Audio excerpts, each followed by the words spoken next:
Okay, now to start the next arc of the Nod Cry. The Nod Cry. Oh, it's been a few days since we said bye to the others in Nasha Town. Still no news about Rarer, though. Where could he have slunk off to? If only he was gone for good. But with all the trouble he stirred up before, there's no way we've seen the last of him. Yeah, I don't think so. Hello!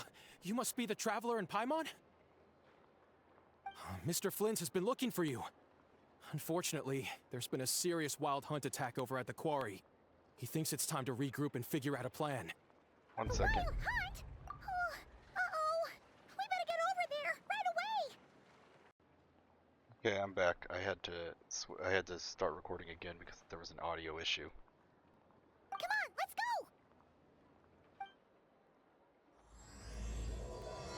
A nation that doesn't exist. Ooh, what does that mean?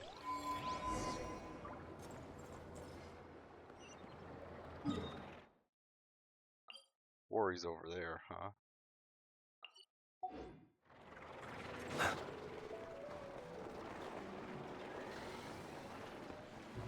Wait, it's gonna be that long of a trek. Probably. Actually, I'll just pause and continue when I get there. Okay, I'm back. I didn't know there was Can I get to these rocks to break them? I wanted to collect these before I started the cutscene. It looks like the cutscene won't start if I'm over at this distance, so 1 second. Okay, back. I just wanted to collect the rocks.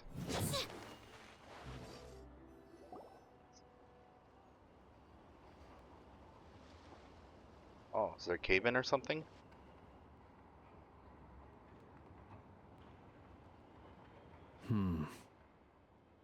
I can barely sense any Kuvaki at all.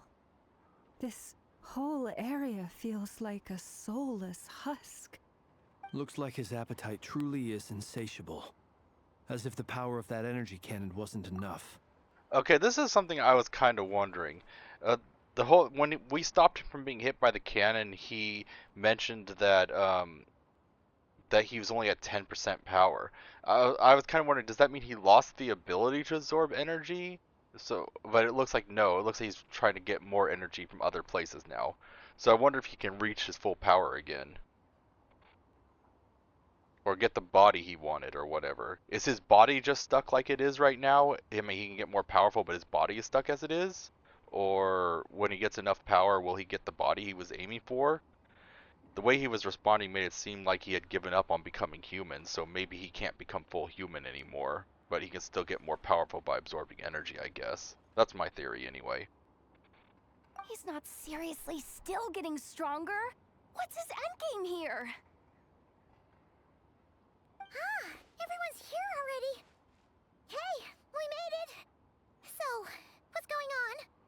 We've all been on high alert since we split up a few days back, expecting Rarir to strike again. But it's like he just vanished into thin air. No one has seen him nor found any trace of his presence. That is, until this morning, when a ratnik found signs of wild hunt activity while out here on patrol. As you can see, Whoa. the crystalline itself is physically intact, but the Kuvaki it contained is all but completely diminished. And we're sure that Rarir did this. Who else? He's the only one who could pull off a stunt like this. For all you know. Kuvaki loss has reached critical levels. Reikir of Solnari set to maximum threat level. Warning, unless de-escalation measures are taken soon, he will pose a threat beyond our ability to contain. The consequences could be catastrophic. Traveler, do you remember when we encountered Rarir just after regaining his body? When he was There jumping wasn't around. a shred of sanity left. Nothing but madness and rage. I don't know, he seemed to start getting more of his sanity back as it went on. And then there was that whole scene where he was talking to Varka. He didn't seem completely mindless. Yeah, didn't he shout out a bunch of names? Then he started raving about how nothing in this world mattered to him. Oh, Paimon gets chills just thinking about it. Oh, but But the thought that he's still out there, lurking somewhere and not cry, waiting for his chance to strike? Oh, even chillier! Last time we fought, we were already at a disadvantage. If he has such overwhelming strength, why would he suddenly go into hiding? Yeah, if I were him and I wanted more Kuvaki, I'd just take it by force. No point staying in the shadows. Unless something went wrong. His whole resurrection thing didn't exactly go smoothly. The other thing is, how does someone who's completely lost their mind still have the wherewithal to cover their tracks so perfectly? Well, he didn't seem like he completely lost his mind. He seemed like he went somewhat insane, but he still was cognitive. Is that the right word? Beats me. According to certain medical studies, insanity does not always entail a complete loss of Okay. rationality. It may be that he is simply living in a world of his own. Actually sounds about right. He was ranting away to himself the whole time, like he had zero interest in talking to us. There are many unanswered questions here. He could be right under our noses, and we'd still be in the dark. Besides his name and title, we know little about him. Certainly nothing about his past, or what he might be hoping to achieve. Exactly. And we wouldn't even know where to begin looking. Even Boss hadn't heard of the Rahir of Solnari before all this. I'd be willing to bet that even if we gathered together every scrap of intel in Nodcry, we still wouldn't find more than, like, 3 useful facts about him. So, if we do nothing, he'll just keep getting stronger. But if we want to investigate him, we have no idea where to look. Last time we had Marionette and her big robo-buddy to help us, and we still barely held our ground. If we had to face him alone... Oh, Paimon's head hurts just thinking about it. What are we supposed to do against a threat this big?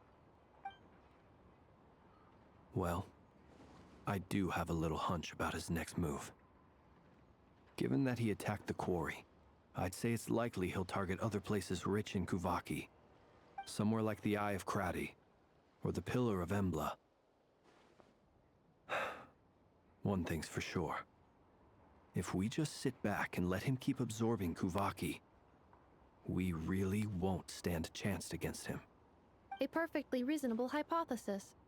However, it is worth noting that these two locations are quite far apart. To investigate them both, we'll need to split up. I agree, we should split up. Right now, Rarir's goal seems to be gathering Kuvaki, not fighting us directly. Once we're done, let's regroup on Hisi Island.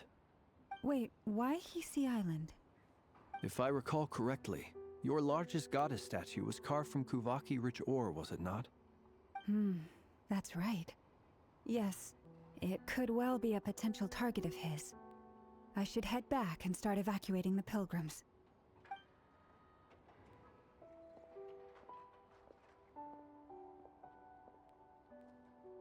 Splitting up's always gonna be risky. But I guess we don't have much choice, right? We're in a race against time here. And if we do run into Rarir, what then? That's when you follow the 3rd rule of treasure hunting. Run like the wind. Pretty sure that's not what the rule was. Didn't you say the third Yeah. rule was go with the flow? I don't know. Did I? Anyway, whatever. In this situation, go with the flow means go find backup. Agreed. If anyone finds so much as a trace of Rarir, do not pursue him. Get out of the area and alert the rest of us as soon as possible. We need to put safety first. All right, we'd better get moving. Come on, Anefa, let's go.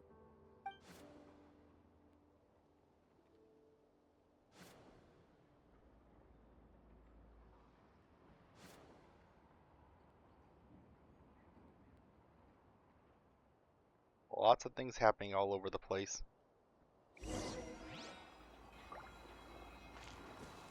Evan now?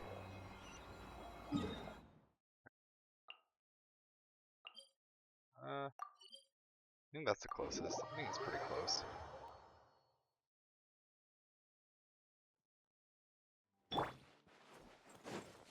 Yeah, pretty close.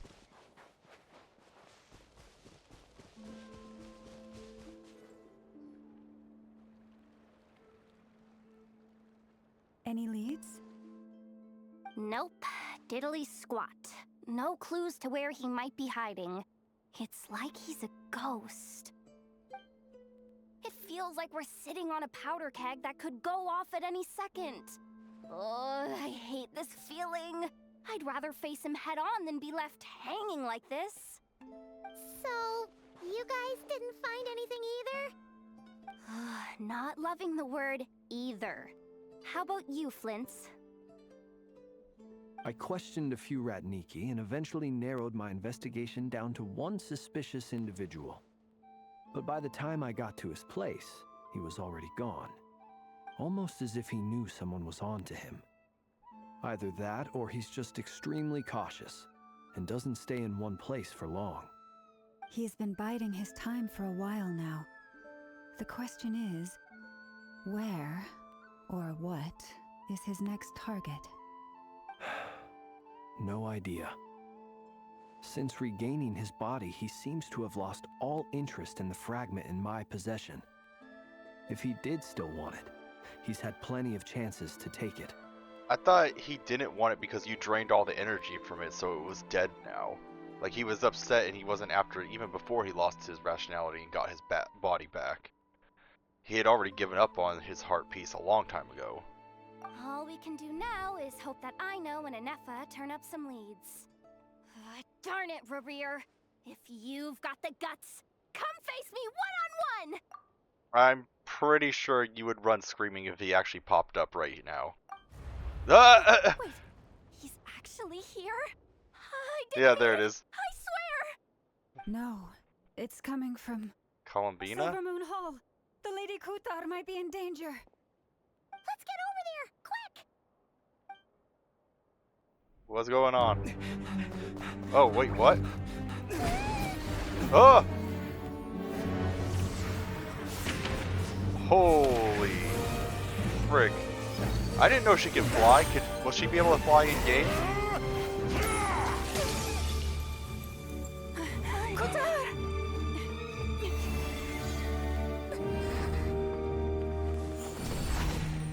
Ah! That was actually kind of freaky.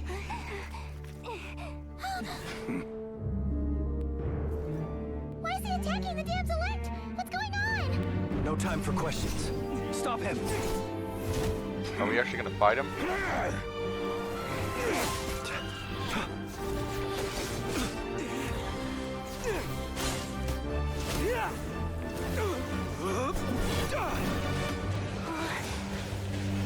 This is insane. Yehoda, get Kutar out of here! On it.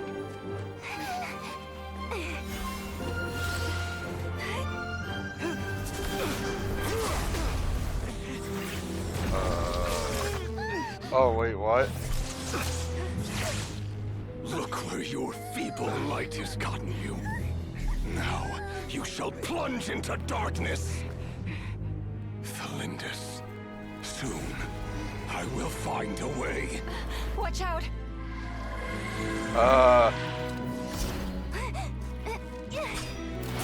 What's an arrow gonna do? Like, seriously, if her arrow actually did something... Oh.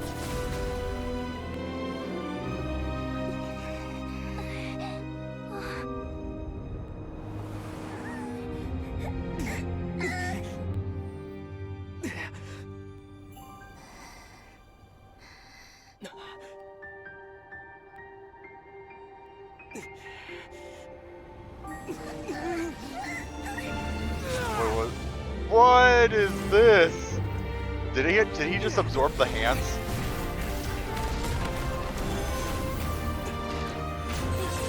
Oh, where did Nefa come from? Dang, that's a strong shield. Moon Marrow?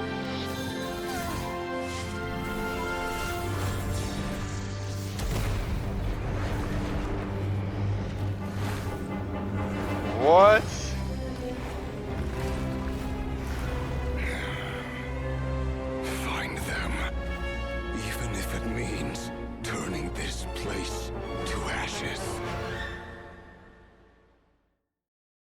Wouldn't it be interesting if there's actually more wild hunt minions around the island now? That'd be an interesting little thing. That was too close. Oh, we barely made it out of there alive. What's that guy's deal? How'd he get so crazy strong? He's a threat to this entire nation. I doubt his strength could even be measured by conventional standards. I have a question. When me and Anefa showed up, we saw him chasing after this lady like he wanted her dead. What was that all about? We weren't there for the whole thing either. They were already duking it out by the time we arrived. Yeah, we didn't see how it all started. It all escalated so quickly, we had no choice but to step in. Kutar, can you shed any light on the situation? Kutar. Cross-checking database. I see. So you're the one that the Frost Moon Scions refer to as the Moon Goddess? Wait, She twitched. she's the moon goddess? Oh, no wonder she looks just like all those statues. There are many reasons why people might worship the moon, and just as many why they might despise it. I've never met that person before, but there was no mistaking his deep-seated hostility towards me. Why he holds me in such contempt, I cannot say. But since he hunts the power of the moon, it's no surprise that I am a target. Kutar. There are many potential motives. For instance, you help the traveler escape his grasp. This could be his way of taking revenge. It is also possible that he covets the Kuvaki inside you and seeks to take it for his own. The list goes on. But right now, devising a counter-strategy should be our #1 priority. The likelihood of this location being discovered is close to 100%. Oh, what? Okay. Counter strategy? But we don't stand a chance against an enemy like this. Surely our only option is to run. He's not gonna chase us to the end of the world, right? So as long as we can sneak out of Nodcry undetected.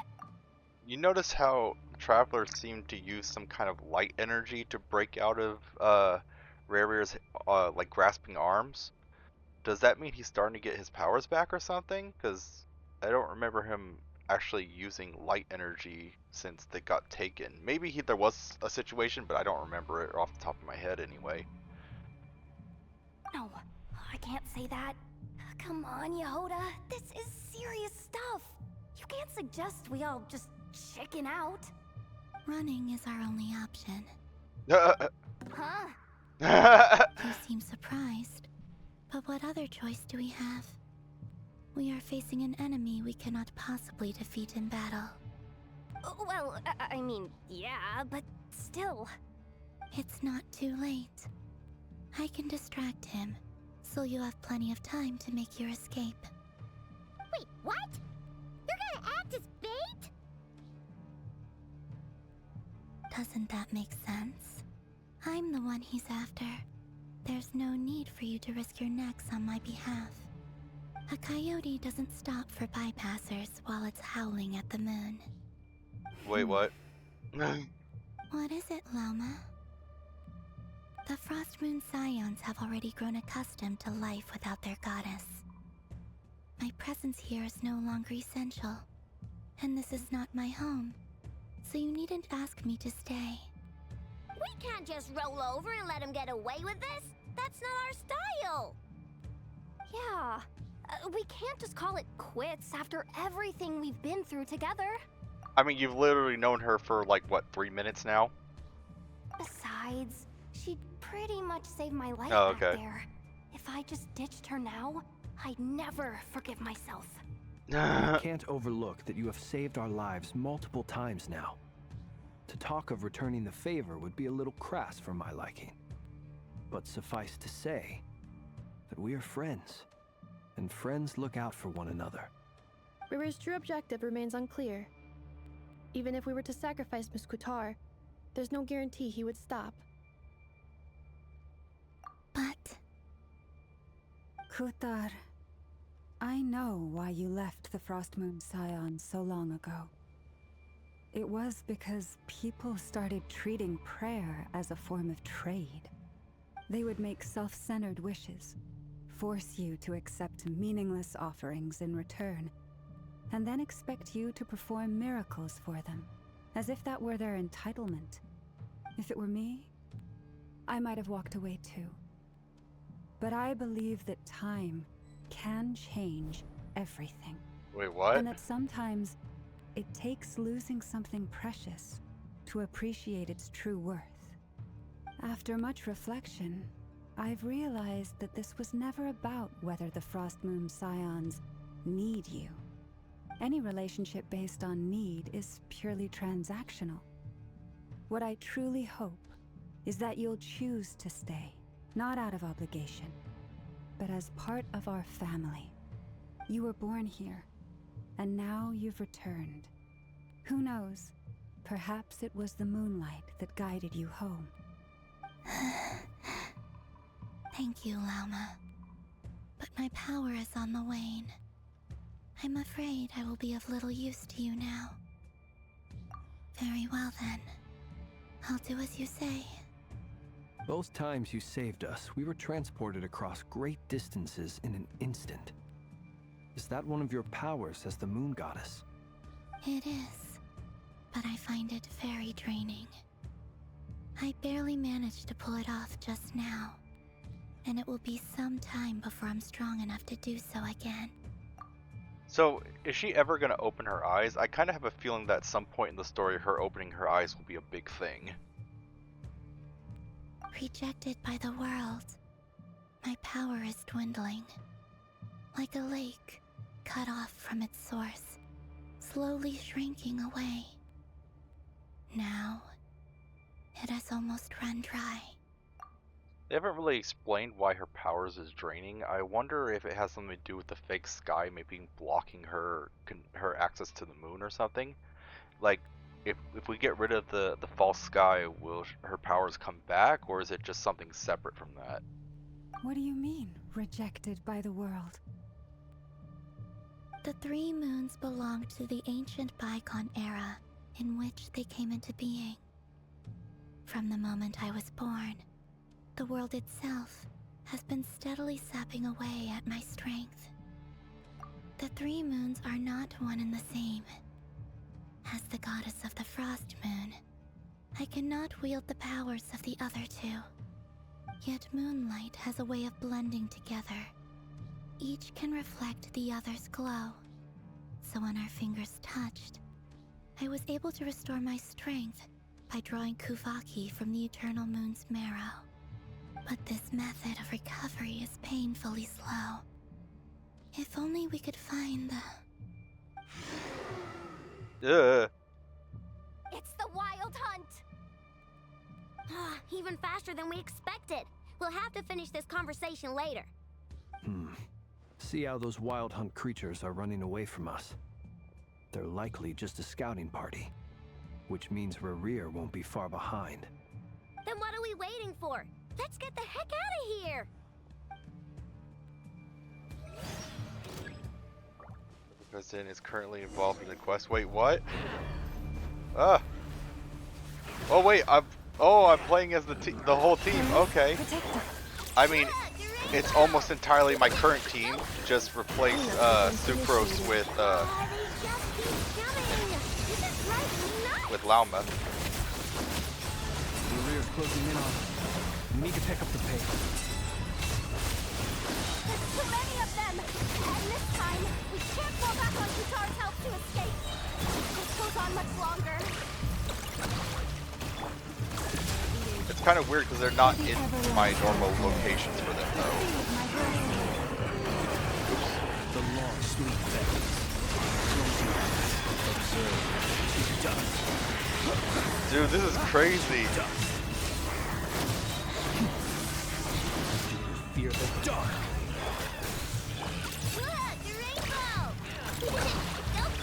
With one heart, we pray.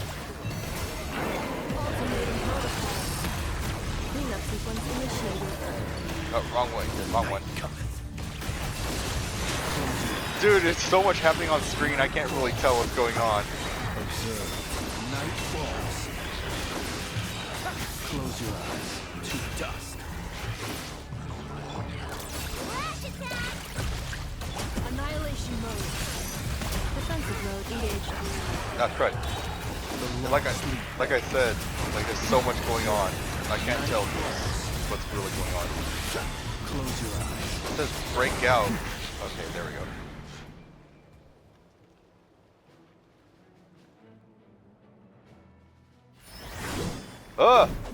Oh, is it Varka? Oh, it's Varka! We finally get to see Varka! Oh, he's thinner than I thought he'd be. Still pretty buff, though. The cinematic made him seem like he was a little bit more buff, though. Dang, actually, he looks pretty cool. What's the matter? Cool in game. Bit off more than you could chew? Hold up! Who are you? Uncle Varka! You're back from Amsvartnir? Amsvartnir? You're Varka? Grand Master of the Knights of Favonius? We could save the intros for later. Right now, let's get you all out of this hellhole. Follow me. I know somewhere you'll be safe. Oh, is that where I think it is? That's the one. Come on, move! There's no time to waste. I feel like his voice is different than it was in the the teaser cinematic. Maybe I'm wrong. Whoa, where are we in Fontaine? Where are we? This is so well hidden. Looks like the sewers in Fontaine. Well, that goes without saying. This is the Knights of Favonius' meeting place in Nodcry, and a contact hub for the Northern Intelligence Network.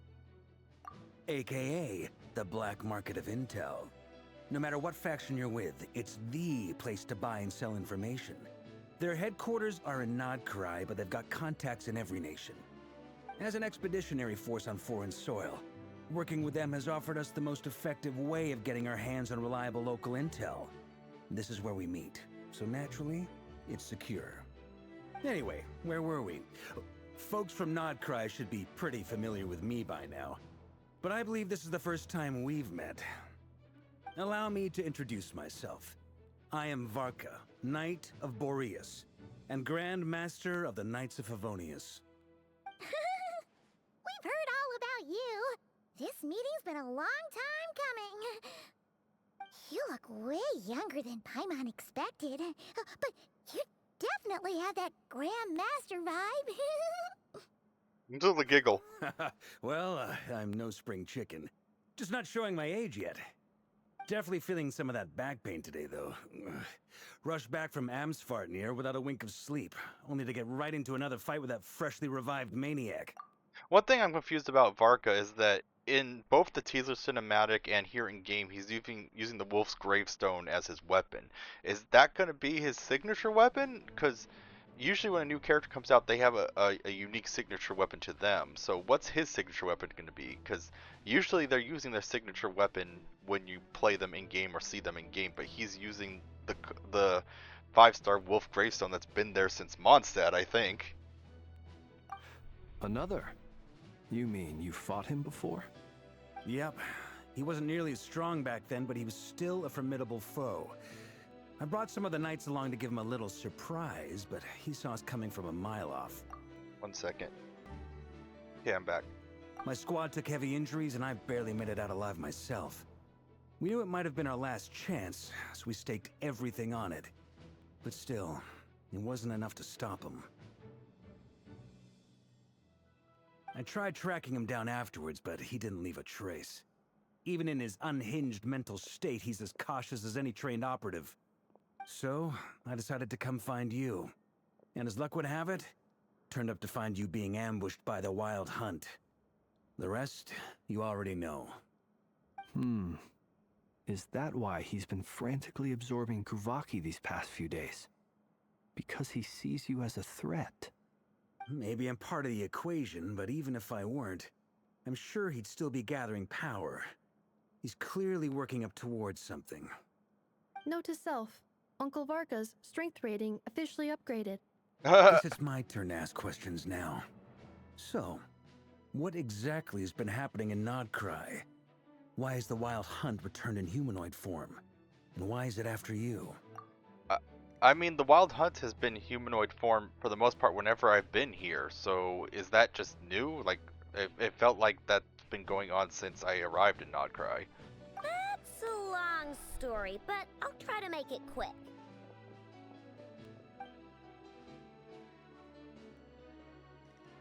Wow, I had no idea so much had happened. Sounds like you guys have really been through it. So, the Kutar is actually a Fatui Harbinger.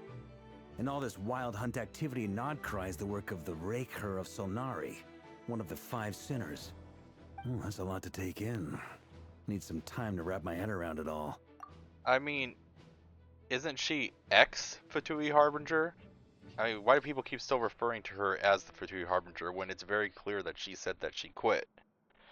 Like, how long does that title stay with them as being a Fatui Harbinger? I'm truly sorry, Mr. Varka. You stood with us against the Wild Hunt and did everything you could to stop it from escalating into a full-blown catastrophe. And then, the one time you're away, it all comes to a head and all your hard work gets undone. You've got nothing to apologize for, Miss Moonchanter. 1 second again. Yeah, I'm back. You can plan 100 steps ahead and still slip up. That's just life. No one knows what tomorrow holds. You can't predict which way the wind will blow next. And, to be perfectly honest, I can't say I'm surprised. For all the times we've defeated the Wild Hunt in the past, we've never been able to completely wipe it out. Turns out, we were just delaying the inevitable. But now that a new variable has come into play, fate may well take a different course. A new variable? You mean us? Who else? And in a strange way, I think his resurgence might not be an entirely bad thing. The Wild Hunt is like an unrelenting force of nature, but Rerir is an individual with an agenda. He's gotta have a weak spot somewhere. That said, while I was explaining everything just now, some of the points that Mr. Flint's added caught my attention. You mean about our mystery ally? That's right. From what you've said, not only did they lead you straight to some key files, they also shielded Hisi Island from a lethal Kuvaki blast. You know, not gonna lie, the whole secretly showing you the files and the secret shield without revealing their identity, this seems like Hexenzirkel witchcraft. I'm guessing it's someone from the Hexenzirkel. Especially since Durin is coming out soon, he's gonna be like buffing Hexenzirkel members. I think that... Oh, actually, isn't according to the teaser trailer, isn't Alice in Nodcry? Maybe it was Alice doing it. I don't know who or what could pull something like that off. Heck, even Miss Columbina doesn't have a clue. I'm guessing Alice. I hadn't heard the story about those files. Would you mind repeating their titles for me? Wild Hunt Phenomena Log, a Nodcryan Ratnik's Field Journal, and Kuvaki Survey Log. Although, actually, now thinking about it, would Alice know which files to show them ahead of time? I mean, Alice just arrived in Nodcry. How would she know which were the correct files to show them? Maybe it's another Hexenzirkel member. Oh. No. Still doesn't ring a bell. Another dead end. Guess all we can do now is hope that our mystery ally keeps showing up when we most need them. Still, it's safest to assume they won't be intervening again. From here on out, we'll have to resolve this crisis by ourselves. Your intel also explains something else I've been wondering about. The reason I led my team to Amsfarnir was because we'd had reports about a possible source of the Wild Hunt showing up there. But once we looked into it, it turned out to be a red herring. I don't know who was behind it, but clearly, it served its purpose. 1 second. Get back. I doubt it's by chance that he happened to make his comeback while my attention was diverted. And from everything you told me, it sounds like his scheming began well before his return. So maybe luring me away was all a part of his plan. But is it even possible that he orchestrated all of this by himself? The Moon Maiden and the Raker of Solnari. Nodcry of all places. The way everything is unfolding, it can't be a coincidence. So, what do we do now? Got any ideas? Right now, we've got at least 3 things to consider. Let's go through them one by one. This is one thing I need to mention, is Varka's hair is like blonde, but his eyebrows are brown. And other characters usually have the same color eyebrows as their hair. So this might be a situation where I think he's dyeing his hair. First, we need to figure out how to take down Rerir. If we can't beat him in a straight-up fight, the rest won't even matter. To my knowledge, the bulk of Nodcry's fighting force is already gathered here. But even with everyone united, we're still no match for Rerir in his current state, let alone with his power still growing. Actually, now that I think about it, there are people that have like hair have different colors. Like I have parts of my beard when I have a beard. I usually shave, but when I have a beard, part of my beard is usually has different colors in it. So I guess it's not impossible. What if there was a way to tap into a new power of our own? How so? Have you thought of something, Columbina? 3 moons once watched over this world. The Eternal Moon was the largest. The Frost Moon was the brightest. And the Iridescent Moon was the most mysterious. They say that back then, the 3 moon goddesses wielded immense power. Enough to shape the workings of the world itself. I now bear the Frost Moon's power, and the Eternal Moon's marrow resides within the Traveler. Hold on. Are you suggesting... The iridescent moon, the last piece in the puzzle. That's right. If we can find the Iridescent Moon's marrow, I will be able to regain my strength much more quickly. The 3 moons are said to stir the tides and illuminate all things. Perhaps they hold further secrets beyond our understanding. According to my analysis, the solution is feasible. However, it is subject to one major condition. How do we locate the iridescent moon's marrow? I know a way, but we will need to visit the Fatui's Experimental Design Bureau. The Experimental Design Bureau? Are you saying we need to involve Marionette? Yes. I must speak with Sandrone. It's a long way from here to the Experimental Design Bureau. There's a high chance you'll be spotted. You shouldn't go alone. Then that's settled. Next up, our second priority. Somehow, we need to figure out Rerir's end goal. As you saw for yourselves, when he was still in his wild hunt form, everything he did was for the sake of recovering his body and resurrecting himself. His first act since then, after laying low for a while, was to try and assassinate this young lady. People's obsessions often reveal their greatest vulnerabilities. There must be a reason why he despises the moon so deeply. Perhaps it sheds some light on his title, the Raker of Solnari. The Wild Hunt has plagued Nodcry for centuries now. If we want to stop it for good, we have to get to the root cause of what's driving it. It's true. We still know very little about him. If Kuthar hadn't given us that lead, we wouldn't even know his name. But where would we even start? I doubt even the Intel Queen of Nodcry has a clue, and she has info coming out of her ears. What? Oh, that's a rather hasty conclusion for someone who's so painstakingly meticulous when it comes to dealing with machines. How did she get here? How did Nefer get here?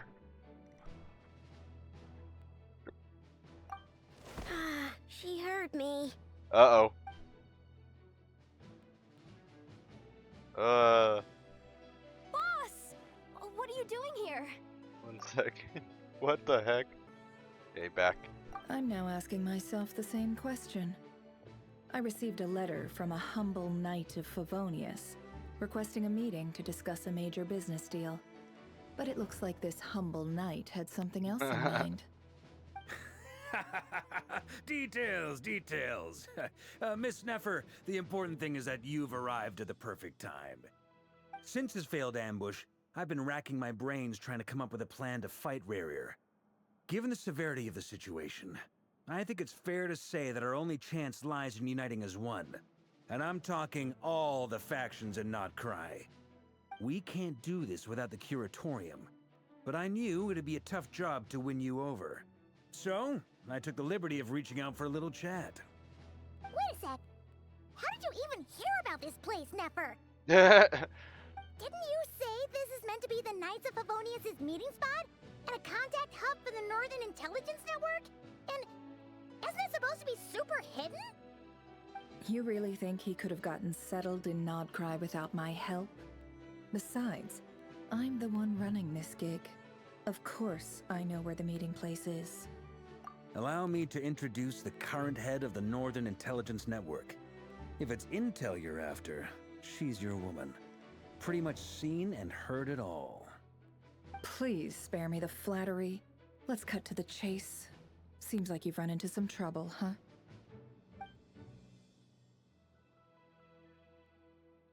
Well, this certainly qualifies as an unforeseen crisis. On behalf of the Curatorium of Secrets, I wish you all the best of luck. So you're just going to sit this one out? Why should I get involved? What could possibly be in it for me? I mean, not having your What if area we told you we can't do this without you? I was gonna say, I mean, well, they're attacking your home nation. I mean, I think protecting your home nation would be in it for you, right? Oh? Then I'd say, you'd better make it worth my while. I don't work for free. I can't put a price on something like this. It's just not in my nature. But then again, you and I have always been polar opposites in this regard. So I can't exactly say I didn't see this coming. If you insist on compensation, I will pay you. Consider this a formal commission. Sound fair? You just don't give up, do you? Too bad. I know you well enough to know you can't afford my prices. The riskier the job, the more it'll cost. And a moon chanter's stipend isn't exactly generous. Unless you're planning to start passing the donation box around among the faithful. Boss, just a thought. If they come up short, maybe you can take the difference out of my next few paychecks. Things got really dangerous during the fight with Rerir. If this girl hadn't saved me, I'd be ley line fodder by now. I'd be gone for good, boss.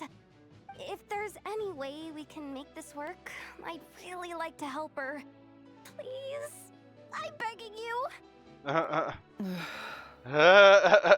This is why I'm always telling you never accept favors. They are the hardest debts to repay. You have to be careful who you get involved with, or you invite all kinds of misfortune. Very well, Yehoda, I will help. But just this once. Don't count on this happening again. I think she was planning to help Friends. anyway. That fragment that Rerir was after, do you still have it on you? I think she was planning to help anyway. She just wanted to see what she could squeeze out of it in addition. Of course. That just seems like her MO. Let me borrow it. I need it to follow up on some leads. Wait, you actually have some leads? Yeah, see? She already planned to help. Shh. This is top secret information. I get it. We all have things we'd rather keep to ourselves. Plus, I know we can count on you, so we'll leave the intel gathering in your hands.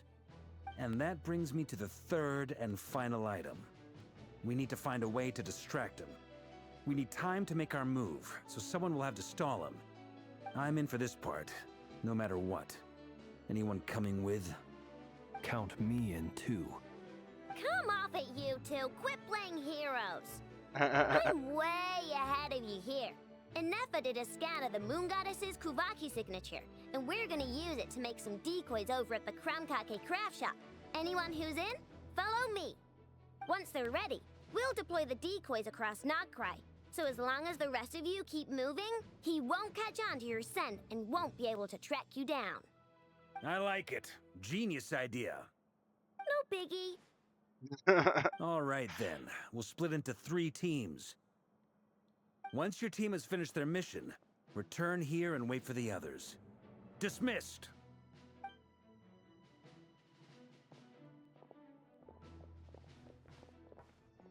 Hold on, or something? Or no? Whoa, what? What the? What is this?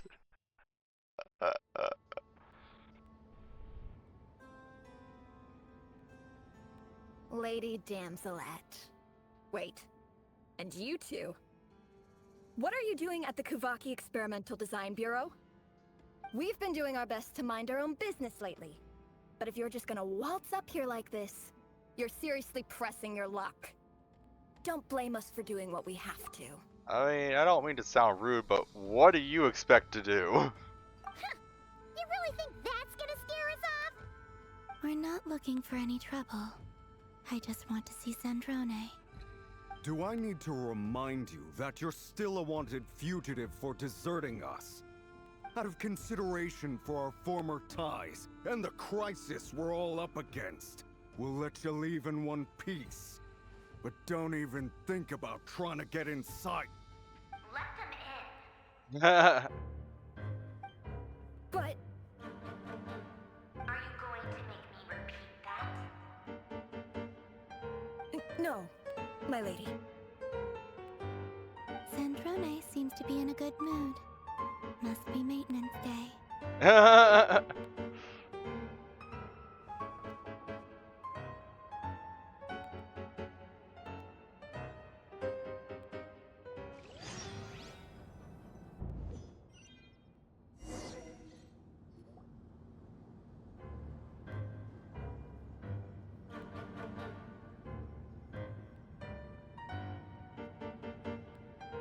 So tell me, to what do I owe the honor this time? Actually, before you answer that, just so we're clear, we're not colleagues anymore, Columbina. I don't owe you anything. I promise it's nothing big. It seems like you've gotten the wrong idea here. The only reason I let you in was because I was bored. It seemed like a way to kill some time and satisfy my own curiosity. Jeez. Whatever miscalculations I may or may not have made in the past, I haven't lost the plot enough to even consider sticking my neck out for your sakes. I'd like to speak with Arlecchino. Really? What? Interesting. Huh? You mean the knave? I'd like to speak with Arlecchino. Is she in Nodcry? Arlecchino's No, in she's Nodcry? not. Once the work Oh, on this no, she's facility was completed, she went back with the Rooster and Regrator. The only ones in Nodcry are me and... what is it you need to speak to her about anyway? Rerir is hunting me. If I'm going to face him, I must first retrieve the lost moon. Hmm.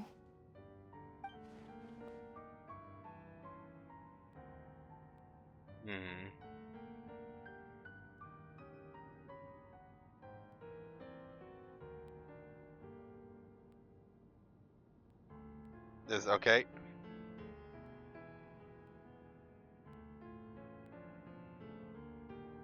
Is that a no, then?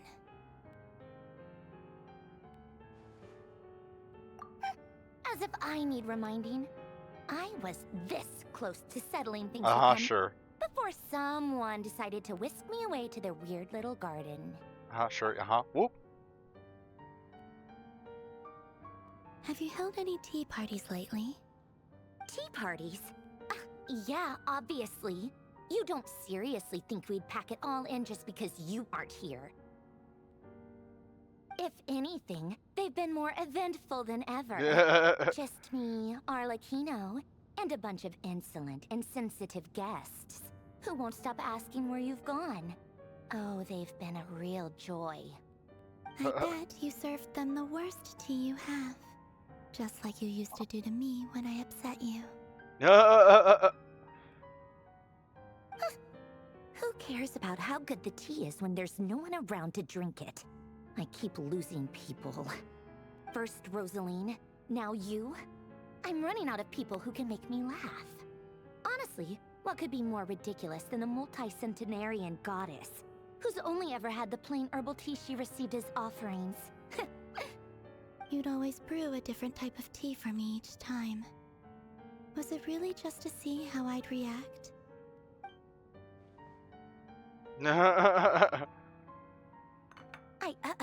Well, duh. What else?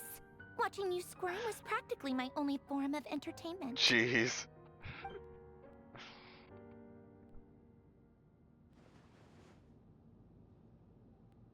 Oh, yeah. And Capitano sometimes used to bring Tartaglia around too. But I guess we won't be seeing him again. Well, I guess we are overdue for a get-together. Polonia!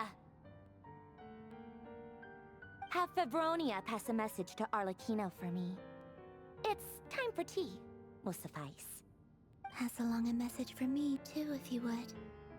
My body cannot contain the marrow of 2 moons, so I'll be leaving one of them in her care. Wait, what? Excuse me? Who said you were on the guest list? If my tea meant that much to you, maybe quitting the Fatui wasn't your brightest move. Back when you were under the Tsaritsa's protection, no one would have dared come at you so openly. But that protection didn't come for free.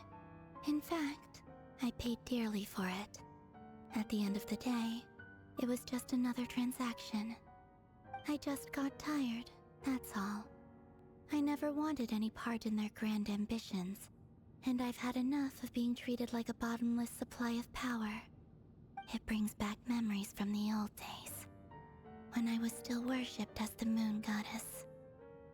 Centuries on, it may be a different group of people, but I see the same greed in their eyes. I figured you'd leave eventually. You didn't have as much of a reason to stay as I do. The What's your Tsaritsa reason? gave you shelter and protection, but that was it. Nothing more, nothing less. Meanwhile, the Fatui demanded everything from you in return, until it was more than you could bear. I get why you left. And frankly, I have no interest in dragging you back just because the higher-ups told me to. But if you keep hanging around with this riffraff, the next time we cross paths, we might be enemies for real. Riffraff. Guess that's our cue to leave? That might be your plan. But it sounds like someone else wants you to stay a little longer. Uh-oh, what now? Huh? What do you mean? Listen.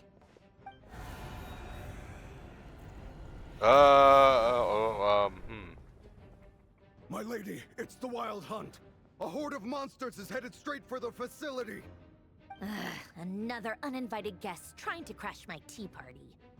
Clear the area. I'll handle this. By you'll handle this, you mean you'll make your robot do it for you? Wait, what? You want us to leave you here by yourself? Huh, you'll be lucky to make it out of this alive. You really think you can afford to worry about me? That's kind of what we do. Get out of here.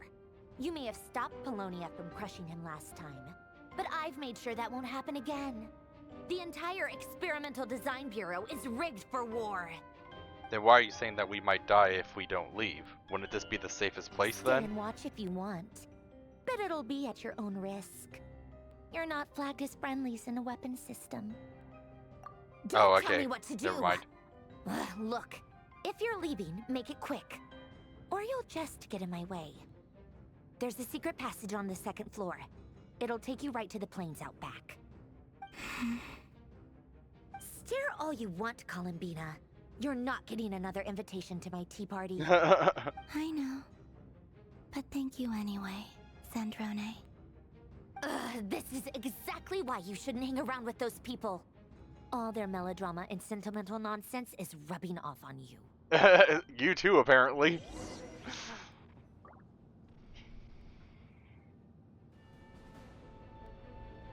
Come on then, Mr. Ray here. Let's pick up where we left off. It's your Wild Hunt monstrosities versus my beautiful creations. Let's see who comes out on top. I mean, isn't the Wild Hunt endless? So I think eventually they would. Wait, what? What's this?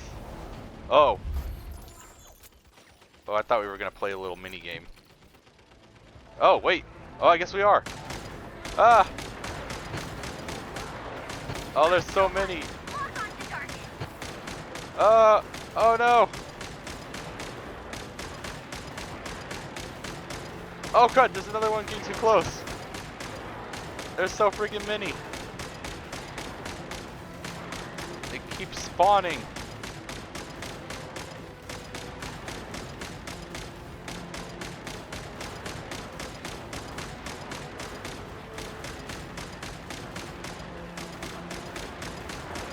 Oh no! What? Wait, some of them are wearing Fatui outfits, it looks like. Ah!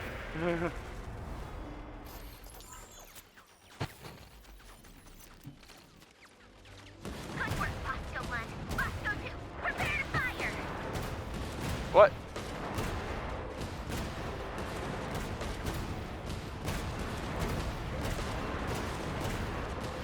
This one you have to click each time, you can't just hold it down.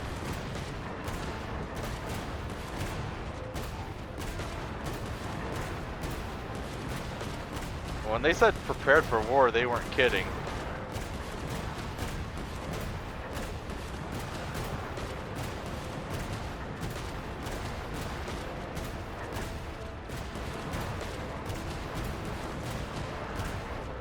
But if they can they can just spawn anywhere. Why don't they spawn behind the cannons? Why are they spawning right in front of it?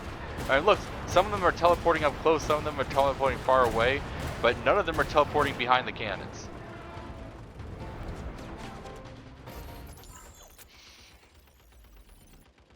Oh, is this a sniper? Keep them pinned down. Don't let them get near.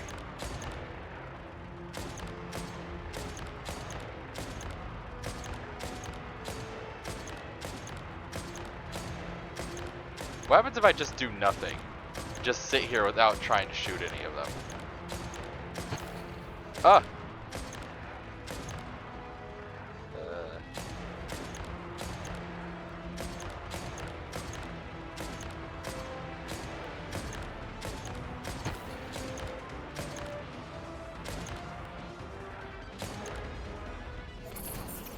Rotate out. Deploy all backup units. Get in there and hold the line. It's kind of interesting playing the robots. Ah! These ones are bigger. They're more tenacious than I thought. Whatever. This is where the real fun begins. I mean, do you get headshots? Is it just flat damage for everyone? Ah! They're so big! Ah! Keep away from me! They move faster too. Don't worry. Once this is over, I'll put you all back together again. I promise. The big ones are kind of scary because they actually move a little bit faster and they take so many hits to take down, while the other ones just die in one hit. Ah! I can't even aim at that one. How is it severely damaged? I've been keeping them all away from me. Oh shoot, that's why. Where'd he go? What the? Ah!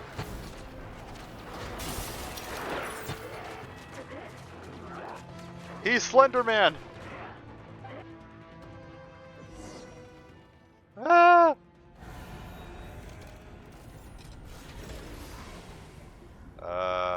Hmm.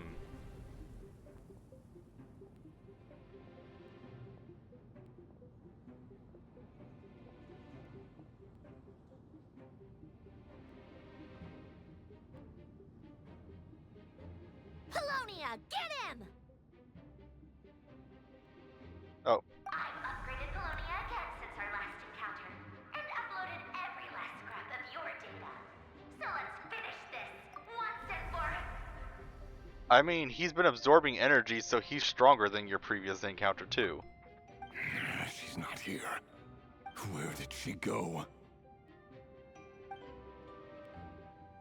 Hey! Over here, you big...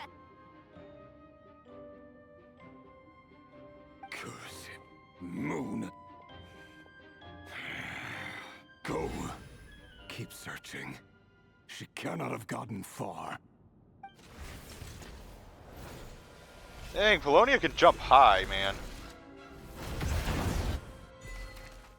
What? It's not even showing the fight? Oh wait, do I get to play as all the characters?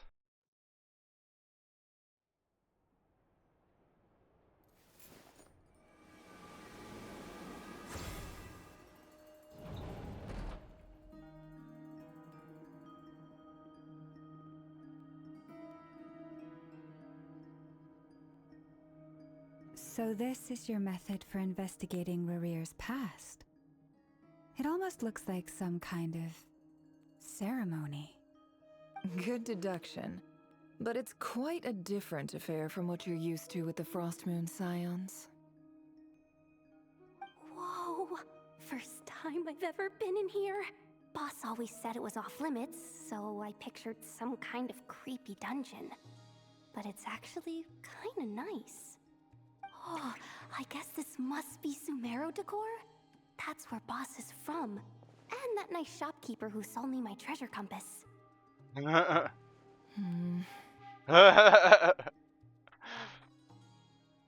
not sure exactly what you've got planned, but it looks like you're all set. When do we begin? Whenever we wish. But for some reason, I've got a feeling this isn't going to end well.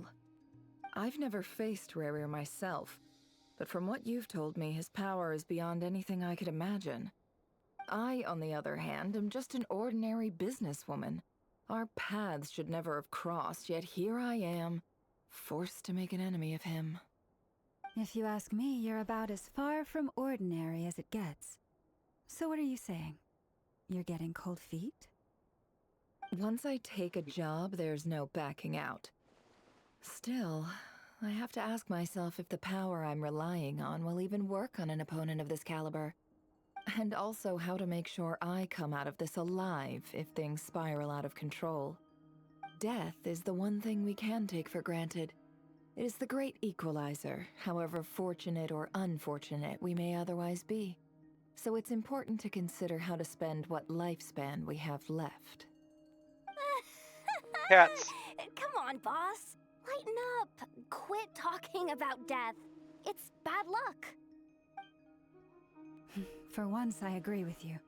When you're up against a foe like Rarir, there's no such thing as being too prepared.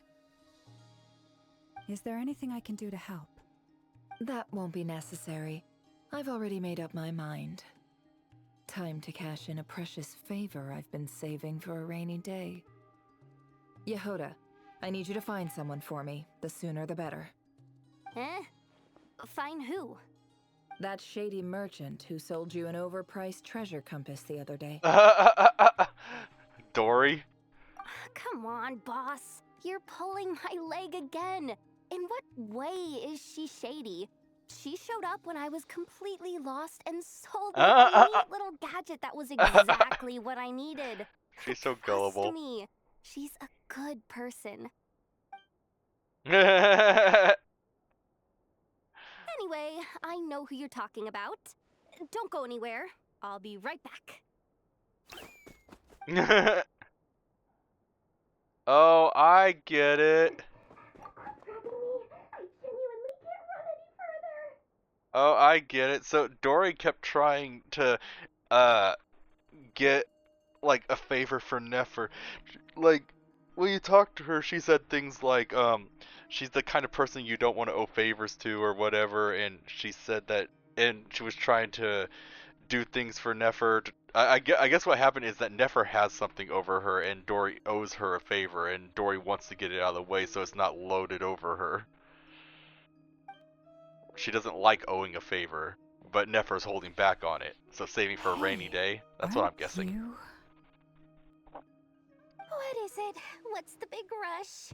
You dragged me out of a dream where I was literally swimming in Mora. I'm charging double my usual attendance fee. See, look how easygoing she is. After that rude awakening, she completely snapped at us. But instead, she kept it together and just asked for an extra fee. Jeez, man. Dory, Sangama Bay? I never would have pictured you two doing business together. If you want to make it big and not cry, it's all about connections. Lady Nefer just so happens to have a lot of intel that interests me. And she also did me a big favor in the past. It was back when I first arrived in Notcry. My trusty assistant, the genie in my lamp, had an adverse reaction to the Kuvaki and fainted. And when you know it, that's when I suddenly find myself in a life-or-death situation. Good thing my compatriot was there to swoop in and save the day. Oh, I've he's been here to giving call in her the favor. a 30% discount off all of my goods ever since. Now, so that no one here feels left out, I'm willing to extend a 20% discount to fellow friends of Boss Nefer. Really? Plus, any other friends you send my way will enjoy 10% off. What can I say? The great Lord Sangamabe is nothing if not generous. Well, you say that, but you're getting a lot more customers, so that's still, like, that 10% off is still a 90% you wouldn't have gotten otherwise, so... So, let me guess. You've run into some trouble? I've got everything you could possibly need, and the more you buy, the more you'll save. You guessed correctly. What have you got in the way of survival gear? The one type of gear I've never been short on. What are you looking for? A jetpack fresh from the Academia's labs? An ancient suit of armor dredged up from the bottom of the sea? At the very least, I need to know what kind of opponent you're dealing with here. If even you're worried about staying alive, it must be pretty serious. What if I told you it's someone with the power to bring a nation to its knees? Is that so?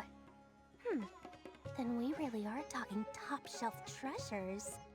I don't have anything like that in stock right now. I'll have to ask my supplier. Your supplier?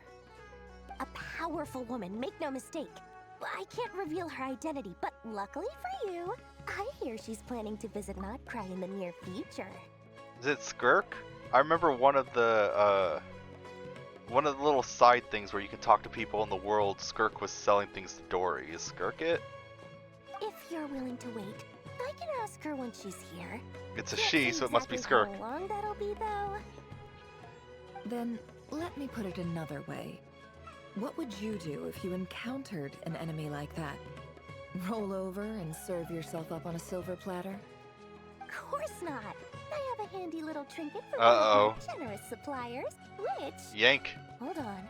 What exactly are you getting at? No, no! This is for my personal use only! Let's just say I'm borrowing it, all right? Just for insurance purposes.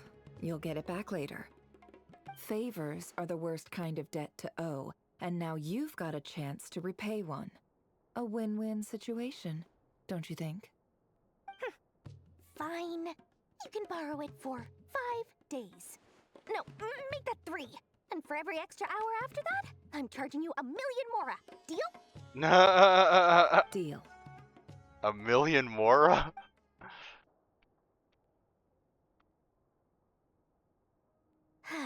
What a way to start the day. Now, was there anything else you wanted? Or can I go back to bed now? What is it exactly? That will be all. Take care now. Don't trip up on your way back, friend. You're my favorite shopkeeper.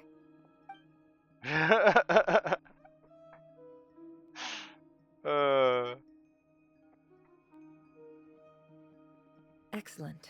Everything is well and truly ready. The ceremony can now begin. After initiating the ceremony, your minds will follow me wherever I go. You will see many strange things in your mind's eye. So remember, don't be frightened, and don't make a sound. Now then, let us peer into the Raker of Solnari's past. Oh, that's, she can do that?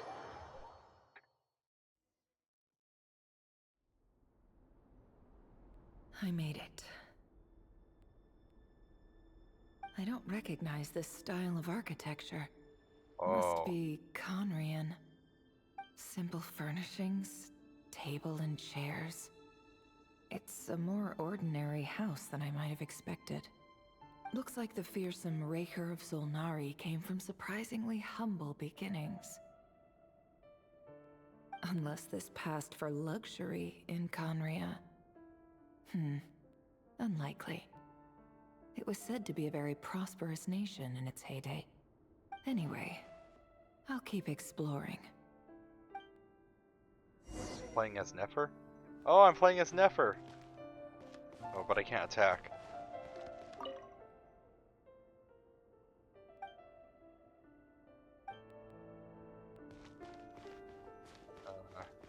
I can look otherwise.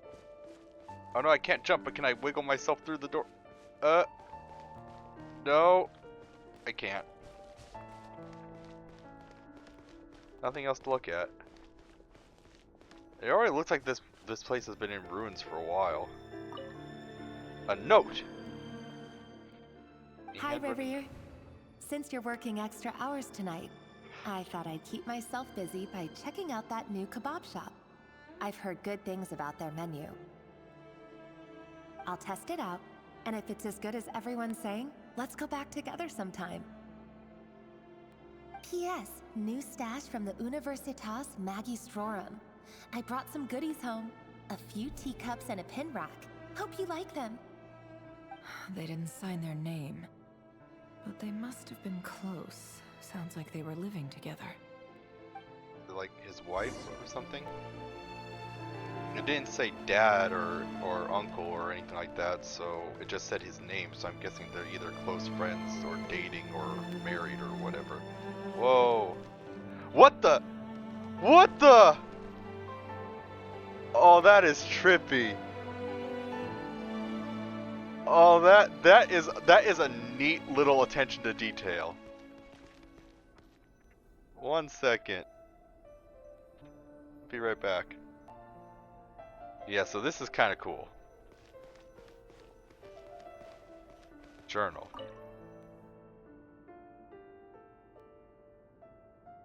I went over to Joseph's for drinks today. They have a fine collection, but I went alone. Felindis was tied up with something and couldn't make it. Felindis. Joseph asked why I came alone, but I didn't really have an answer. He then went on to ask about other things. If you ask me, someone who asks that many personal questions is too nosy for their own good.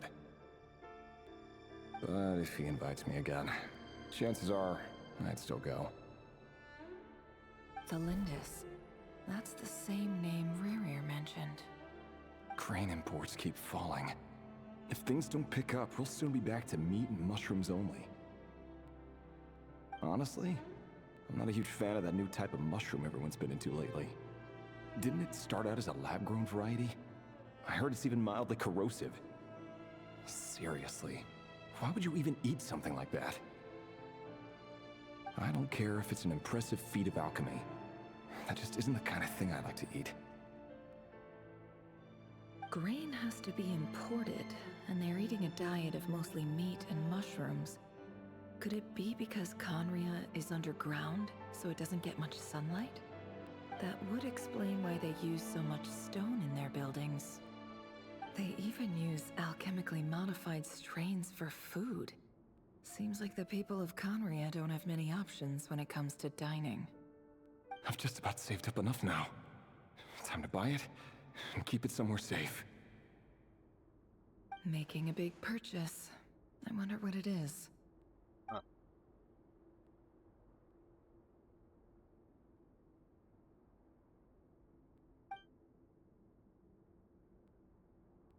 He really is a professional. No wonder he's so good at covering his tracks. Despite what he's become, it seems like he's retained certain habits, at least in this regard.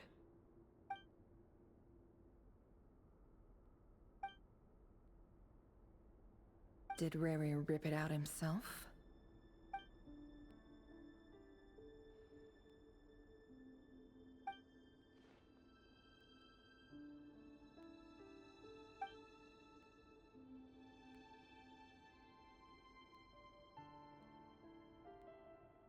Before I met you, I was convinced that my heart was nothing more than a stagnant pool. Oh. The burial place of a fallen moon. A withered, windless grove where the waters rested forever unrippled. Talking about the moon and the heart as in the thing that Flynn's is carrying around. It was you who helped me see that my heart hadn't entirely withered away. That it could still beat to the rhythm of love. This is just trivial sentimentality from the looks of it. Why would he go to the trouble of hiding that? The burial place of a fallen moon.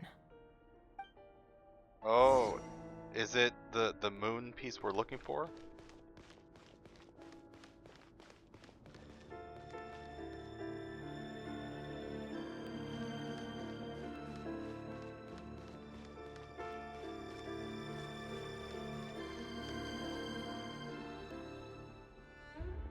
Reverie, over here. Dainsliff?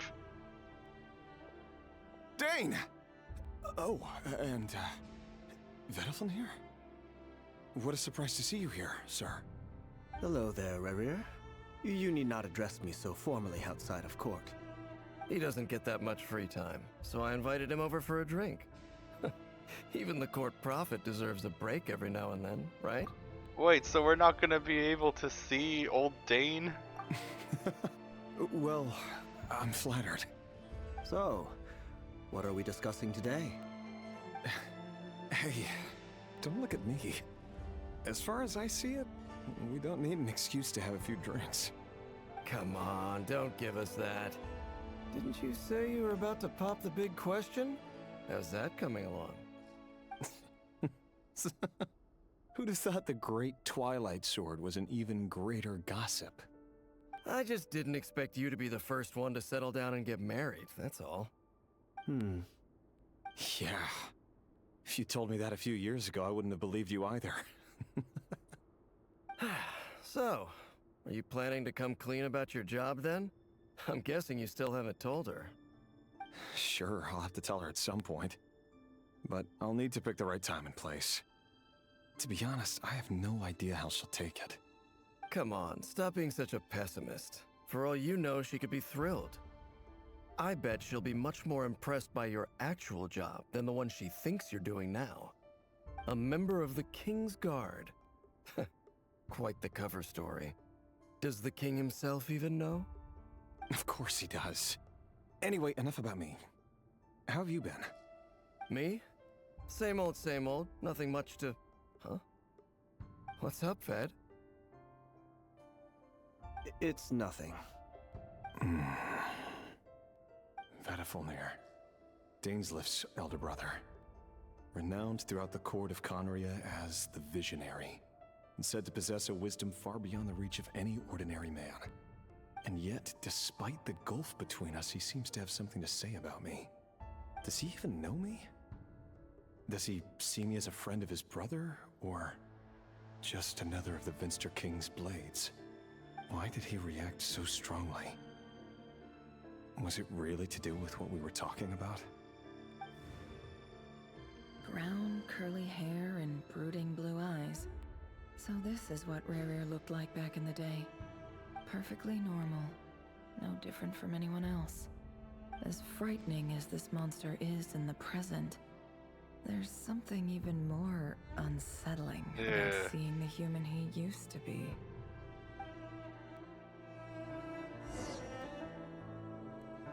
Oh, it does make you go to the mirror. That's interesting.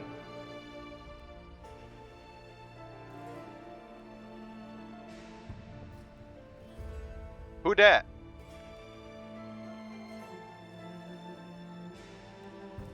Felindis? You're back early? Our equipment's being serviced today, so I got off earlier than usual. How's your day been? Aw, why the long face? Is something the matter? Has your boss been giving you a hard time again? Went for a drink with Dane and the others after work. Isn't that a good thing?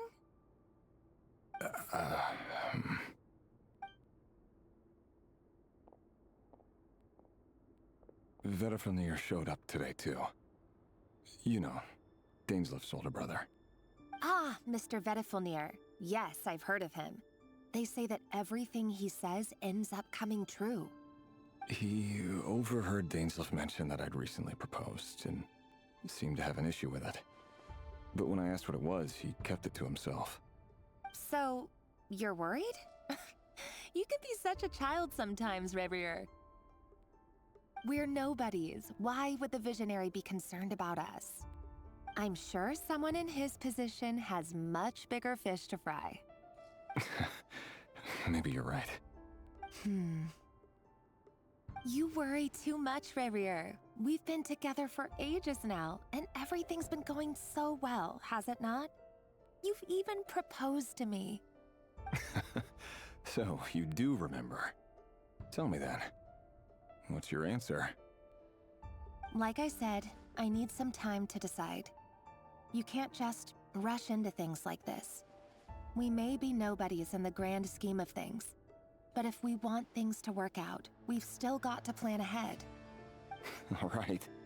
Take your time. Just don't keep me waiting forever.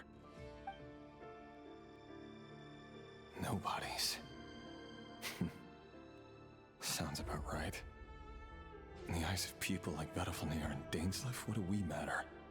Can someone whose gaze is so fixed on the far-flung future even see the present clearly? Besides, the dynasty's fate rests with the king and his inner circle. Whatever I do, it won't make much difference. Meanwhile, every idea they come up with and every decision they make, it affects everything. These days, the king is lost in his research, and the purge of the Crimson Moon bloodline grows ever more intense. The opposition tried to speak out, but nothing came of it. And I'm under no illusions as to why. Because we eliminated them and got rid of their bodies. A man can have 1,000 reasons to carry a sword, but there are few good excuses to use it. Yet the king has never even considered a gentler approach, and he never will. What becomes of someone who kills on another's behalf? Can he ever find true peace?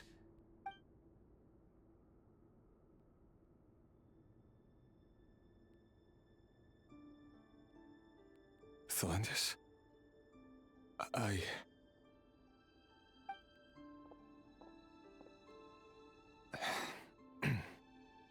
It's nothing. You were right. Fate has never smiled upon nobodies like us. But by the same token, it's unlikely to bear a grudge against us either. There's no reason we can't keep living happily together, cherishing the simple joys of each day as they come. See? You just need to stay positive, Revier. This is gonna end badly, isn't it? I can feel your warmth, your breath. You're right there, right by my side. Just seeing you makes me happy in a way I can't explain. And that's something that no one could ever take away from me. So smile, my love. Let go of that frown. You're right, Thelendis. I've just been overthinking things. That's better. Getting caught up about things like this will only ruin our evening. Speaking of which, all set for the ball tonight? I need to go get ready. You go ahead. I just have a few things to take care of, then I'll come join you. Even busier than the big shots, huh? Fine, I'll go get started. But don't be late. If you keep me waiting too long, I won't be a happy bunny. A happy bunny? Oh no. Relax. I'll be there. This is gonna go horribly wrong, isn't it? A hard bargain. You're really gonna leave my proposal hanging and still expect me to take you to the ball? Well, that goes without saying. I already told everyone I'd be coming with a dance partner. Besides, they're two completely different things. Let's take it one thing at a time, all right? All right. White outfit it is. It seems like Rerir was deliberately hiding his ties to the intelligence services by giving the impression that he was just an ordinary member of the Finster King's Guard. He clearly doesn't want his would-be fiancée to know about his other life. Then again, that's hardly surprising. People in the intelligence trade rarely do. Who'd have thought we were in the same line of work? Let's dig a little deeper.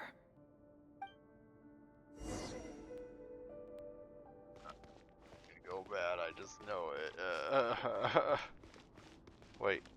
Leave the hut. So here? This? Ah! Our last operation was a resounding success, and all thanks to you, Rahere of Solnari. In total, we apprehended 32 dregs of the Crimson Moon, and 67 accomplices. I don't remember this Crimson Moon thing at all. After all these years since the dynasty's fall, so many of them still linger on. Indeed, it cannot be denied. Yet it was destiny that the Crimson Moon should be overcome by the eclipse, and that His Majesty, the all-seeing Vinster King, now guides our nation on the path to prosperity. So, the King of Conria wants to completely wipe out their bloodline? Why? Conria has no further need for a dead moon. Ugh. But alas, there will always be those who refuse to see the truth, choosing instead to romanticize the past. That's not entirely true. Much about the Crimson Moon era was worthy of remembrance, and that's exactly why they keep trying to see it restored. Many of its secrets remain unsolved to this day. As it happens, that's precisely the field of study my partner is devoted to. You still haven't told her what you really do for a living. Where would I even start? How do you tell someone that you're one of the king's hand-picked executioners? That your hands are steeped in blood? You didn't choose this life, any more than I did. Orphans like us don't get a say. But I'll sure as heck be the one to pay for it. Speaking of which, we need to be more rigorous in the way we identify direct descendants of the Crimson Moon. Someone, it seems, has strong opinions about my future plans. Most likely my marriage in particular. I have a feeling that we may soon become targets of the Crimson Moon's retribution. Your concerns are not unfounded. They've taken out many of our colleagues these past few years, and for that very reason. These are no helpless lambs we're leading to the slaughter. They're wolves in sheep's clothing. Take care, Rahere of Solnari. I look forward to toasting you at your wedding. Thanks, Thorkel. You look after yourself, too.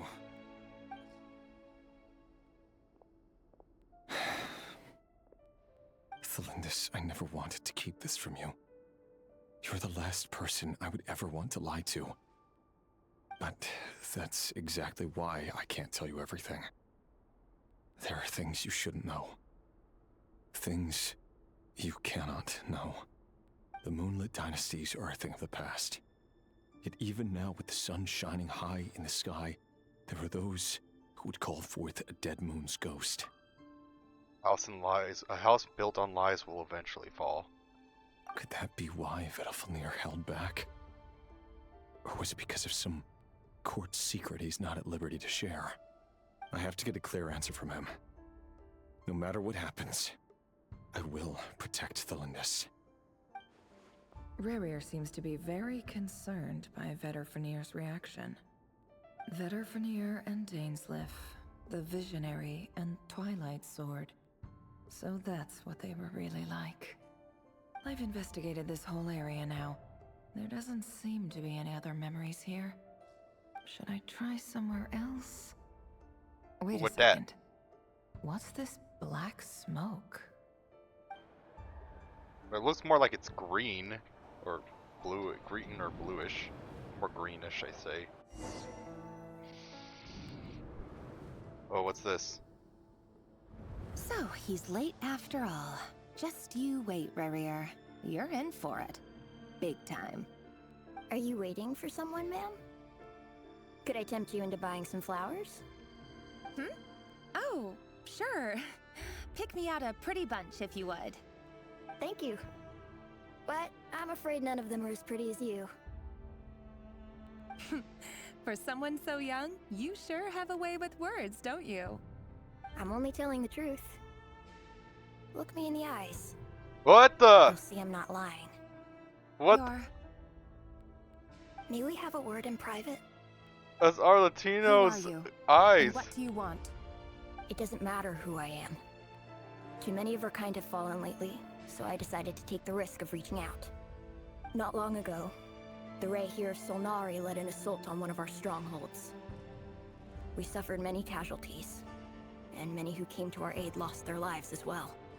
Sorry, I don't know why you're telling me this. And I don't want to get involved. Wait, hear me out. This time we finally got a clear look at his face and learned his true identity. His name is Raihir, and he claims to be one of the King's guards. What did you say? A cruel irony, isn't it? The man you're set to marry leads a double life as a brutal executioner. But surely, you must have caught a whiff of the blood on his hands. Why are you telling me all of this now? Simple. It's because... How strange. Rarir was nowhere to be seen in that memory. It clearly belonged to Thalindis. Rarir couldn't possibly know what happened if he wasn't even there. Why would her memories appear in his fragment? The ceremony won't last much longer. I think it's time to call it a day. What?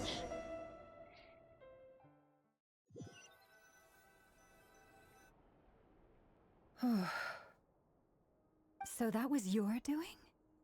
Did you just pull us inside Rarir's fragment to spy directly on his memories? Any more questions, and I'll have to start charging. I had no idea you could do that, boss! Seriously, that was amazing! We're not worthy. We're not worthy! What's wrong with her? I gotta admit though, I'm itching to see what happens next. Feels like we barely scratched the surface. I'm just as curious as you are.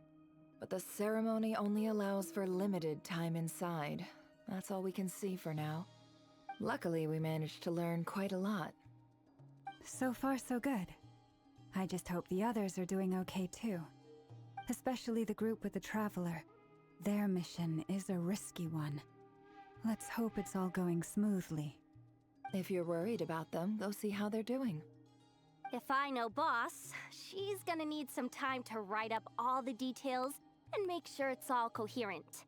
I'll stay behind to lend a hand, but feel free to head back and meet up with the others.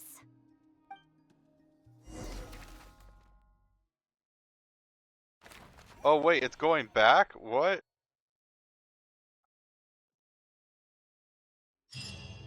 Wait. What? Where am I? What the? Where am I? Like... Okay, so... What? Where'd the quest go? Not...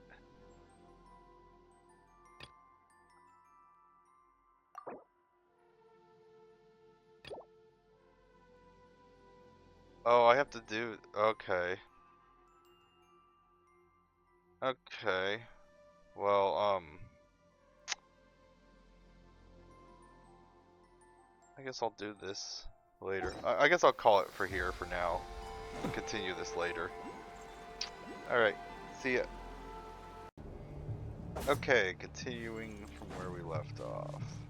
I did the mini quest around here so I could activate the zone. Now if I can only figure out how to get in there. 1 second. Continuing. Here we go. Oh, they've been prowling around for nearly 2 days now. These things just won't quit. Oh, they might not have seen us yet, but with them constantly sweeping the area, our way out is completely blocked. Oh, that's never gonna work. One little slip up and it's game over. If they spot us, they'll run straight back to Rarir, and once he knows we're here, it won't be long before he's breathing down our necks again. 1 second. Okay, I'm back. Oh, guess you're right. Alright, time to zip it. Oh, I'm Traveler. Oh, I can eat food? Wait, hide! We almost got spotted! Wait, hide? Which way am I supposed to be going exactly? This way? Phew, that was a close call.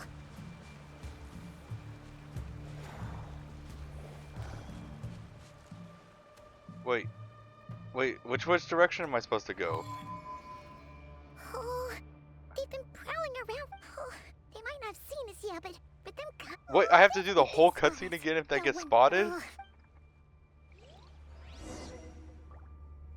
So I'm supposed to leave the cave. I just We almost got spotted. I entered from this location, so I have to leave from here too? That was a close call.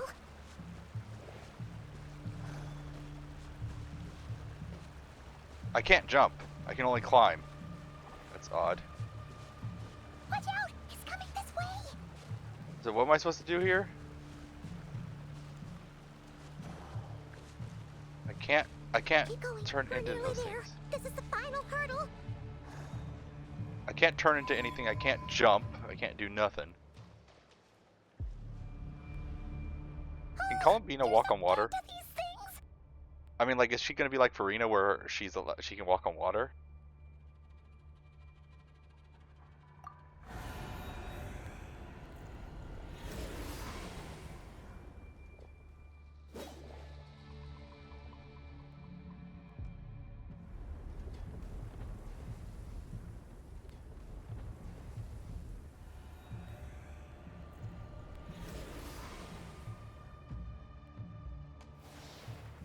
Fire.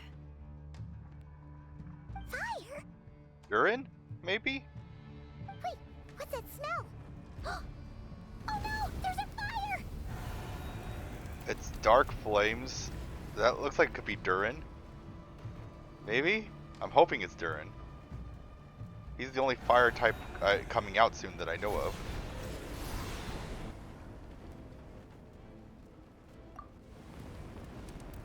No, Arlecchino! Oh! Oh! Oh! Man, I really wish you could use those scythe wings in game. Sandrone was right. You look weak, Columbina. Oh no! The old you would never have let such lowly creatures bar your way. Word has it that you did something for the Tsaritsa, and that's why you've lost most of your power. Freedom comes at a heavy price, doesn't it? It's Arlecchino! You came! Hello again, Columbina. And greetings, guests of the House of the Hearth. It's been a while, Arlecchino. It's, oh, no, they're switching now? Wait, you're playing as, what? You're playing as the marionette by herself? Sandrone, I believe was her name?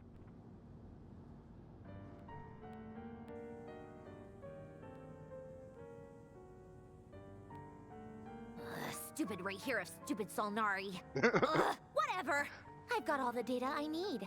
Next time we meet, you're finished. What she seems to fail to realize is that he's constantly getting stronger, so she's always like, oh, I've got all the data. Oh, I'll beat you now because I've had the data. Oh, last time I fought you, so I got the data, so now I'm stronger than you now. But she doesn't seem to realize that he's constantly getting stronger. So the data of this fight isn't making the next fight a guaranteed win. She has to prepare advanced, like, take what you learned from this fight, but just be aware that he's going to be stronger than he was in this fight.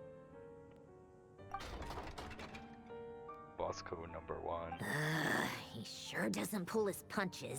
He's got a lot of hands to do that with. Excuse me, Fremine! do you need a hand? You can do me a favor by staying out of my way. Can't you see I'm busy? Wait a minute. I recognize that voice. Hello, Miss Sandrone. Father sent us over to help. Huh. How considerate of her. Hey, Fremine, get over here and help me fix this. Lenny, you do your thing. Just keep your sister away from my mission. What? Nearly every mission that cat girl touches ends up going haywire. Go put her on cleaning duty or something. Oh no, Lynette, no! Then let's start downstairs. Fremine, we'll leave this place to you. You've got it. Wait a second. Pretty sure there's still some tea in the cupboard. If you want some, you'll have to make it yourselves. She says it tsundere. I don't know if I ever pronounced that word right. Tsundere. I don't think my tongue moves that way. Wait, where'd the quest go?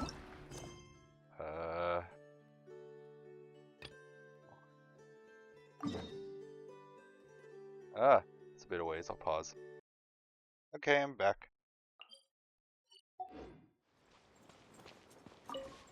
Well, there's just a hole in the wall. What? Entering? There's literally no entrance. Move some stuff, maybe? Oh well. Back. Sorry about that. Let's start this and see what this is.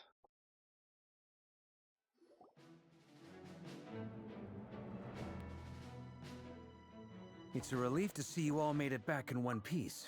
Actually, 1 second. Hey, back. Huh?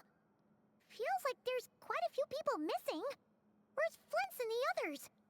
And what about Niffer? I returned ahead of them. Flint is helping Aino and Anefa to set up the decoys and buy some time. As for Miss Neffer... Boss is still wrapping things up on her end. She sent us back to fill you all in on the top secret intel we've been gathering. I see. Then let's get right into it. But first, who do we have here? You brought someone else in to help? That's Arlecchino. Greetings. I was invited here to help as a longtime Tea Party companion of Columbina's. You may call me Arlecchino. Arlecchino. Surely it can't be. Those eyes. Oh, where have I seen them before? Wait, of course. In those memories we just saw. The Red Moon cult or whatever. I'm curious of what Arlecchino's story is. Like, what is this? Is she, like, related to the moons? The only Arlecchino I know is the fourth of the Fatui Harbingers. So either you share a pretty uncommon name, or you're more than just a Tea Party buddy. You are well informed, Grandmaster. A man from Mondstadt living all the way out here in Nodcry, and yet the people and affairs of Snezhnaya seem to hold a special place in your heart. Well, I mean, after all the Fatui have been doing, I guess a lot of people are probably concerned about the affairs of Snezhnaya.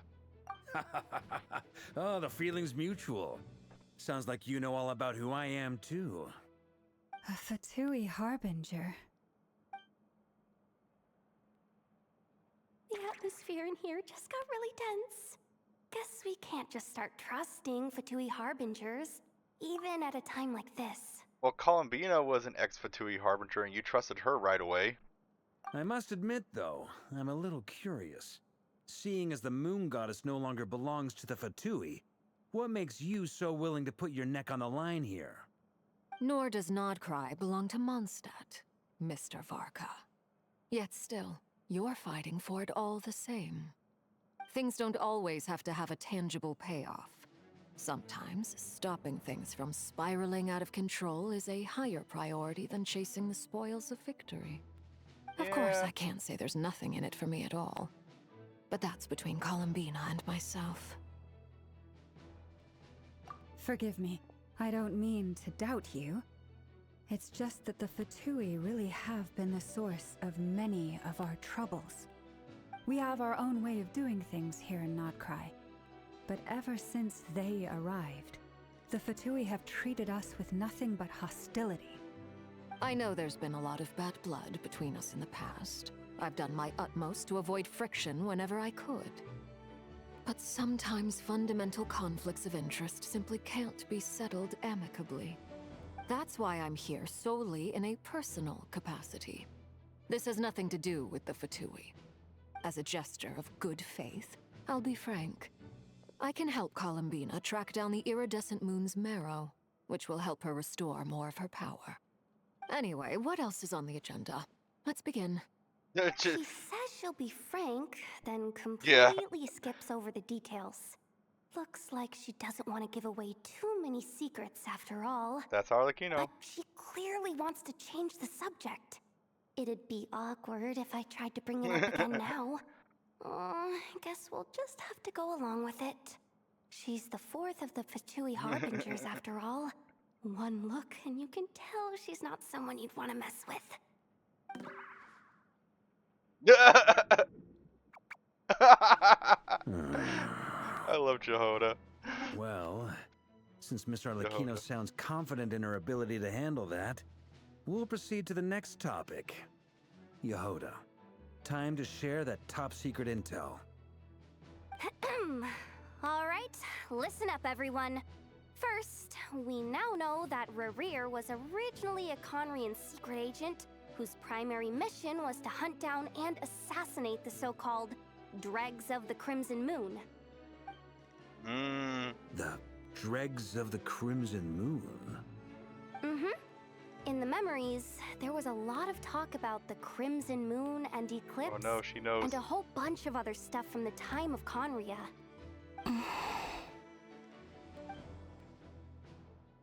To my knowledge, those were the names of 2 different Conrian dynasties.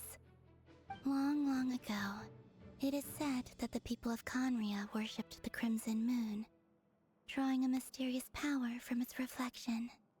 But one day, a coup saw the Crimson Moon eclipsed, hence the name of the new dynasty that replaced it, and how it became the new emblem of Conria. Still, long after the Crimson Moon dynasty had fallen, the last ruler of the Eclipse dynasty, the Vinster King, still coveted the secrets it left behind. So, he sent the Rehir of Solnari to secretly hunt down the Crimson Moon's few remaining followers. In those days, Rerir showed no signs of madness. In fact, he was as normal as any other person. Oh, and he had a fiancé, or at least a would-be fiancé, called Tholindis. What's the matter?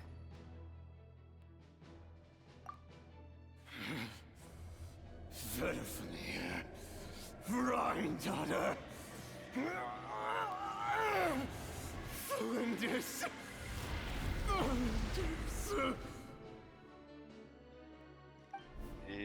Interesting. Anything else? What about this would-be fiancé of his? Do we know anything about her?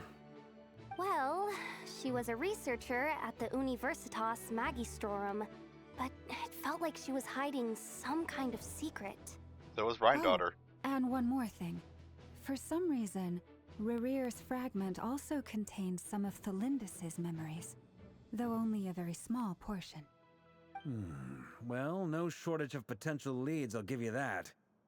In any case, it sounds like we can conclude that while Tholindis was still around, Rerir appeared to be lucid and quite normal. Tholindis, it seems, must have been the one thing in this world that he couldn't let go of. Tell me, though, were these pure-blood Conorians we're talking about here? Why do you need to know that? Hold on. If she was a pure-blood Conrian... Oh, I didn't think about that. But interesting thing is that I realized that the Conrians have like a star-shaped pupils, and then Arlecchino has a cross-shaped pupils. I mean, they're kind of the same shape, just angled differently, right? And we found out that the Crimson Moon were actually the original natives to Conria, right? It's interesting to think about. So, like, is the current Conria eye pupil thing like a mutated version after that whole situation, or what? Oh yeah! Just like how it was with the captain! If we could somehow find her, do you think there's any chance Rerir might regain some of his sanity?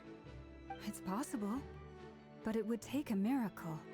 We can't pin all our hopes on that. There's also the possibility that after all these years she became a hilly churl, like we saw some of the other Conrians become.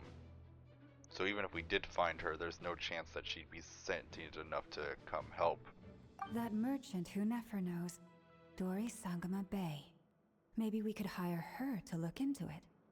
All right, then. Let's keep working in our separate teams. Traveler, Paimon, Kutar, and Miss Arlecchino will go look for the iridescent moon's marrow. Oh great, just put me with 2 Fatui Harbingers. I'm sure everything will be fine. Although, out of all the Fatui Harbingers I'd want to team up with, at least these 2 are the ones that are most friendly. and I use friendly like loosely. As for the others, On the way over here, I noticed that the wild hunt monsters had grown even more frenzied in their search for Kutar. I mean, Kalabina seems very friendly, but sometimes you just don't know what Arlecchino's thinking. Arlecchino gives off this vibe that like as long as our interests align, we will work together, but you don't really know what happens when your interests go against hers. At this rate, the people living here will be in grave danger too. So I'm thinking of gathering together some of our followers to go wipe them out.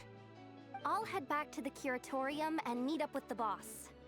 feels good knowing we've all got something to be getting on with. Given that the Wild Hunt has been a lot more active lately, the Lightkeepers have likely begun their own operations too. If that is the case, someone will need to pass the news on to Flint's. I'll hold the fort for now, then discuss our next move with Flint's, Ino, and Anefa when they get back. All right then. Well, the clock's ticking. If that's everything, we'll be on our way.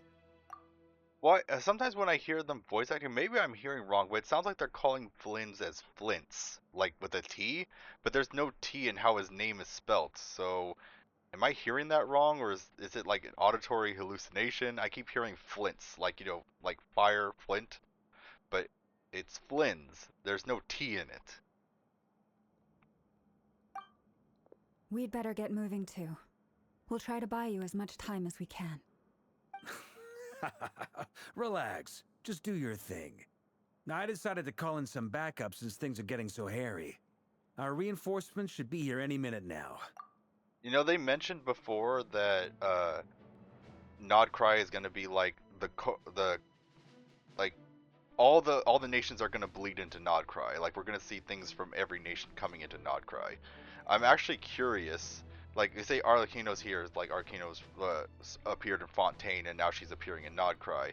We got Dore showing up from Sumeru, and we've got, what else? In the opening cinematic, we saw Wanderer, Albedo, and Alice coming in.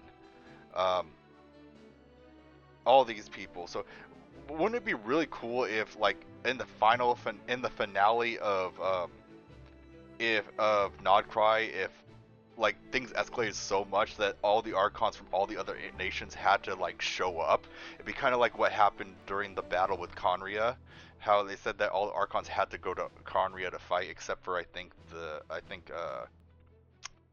Dendro Archon had to stay behind because she was protecting the World Tree. But the other Archons all appeared in Conria during the Conrian War. Would it be interesting if at the climax of Nodcry it forced like all the Archons to show up in Nodcry? That would be so cool. Stay safe, everyone. Dismissed.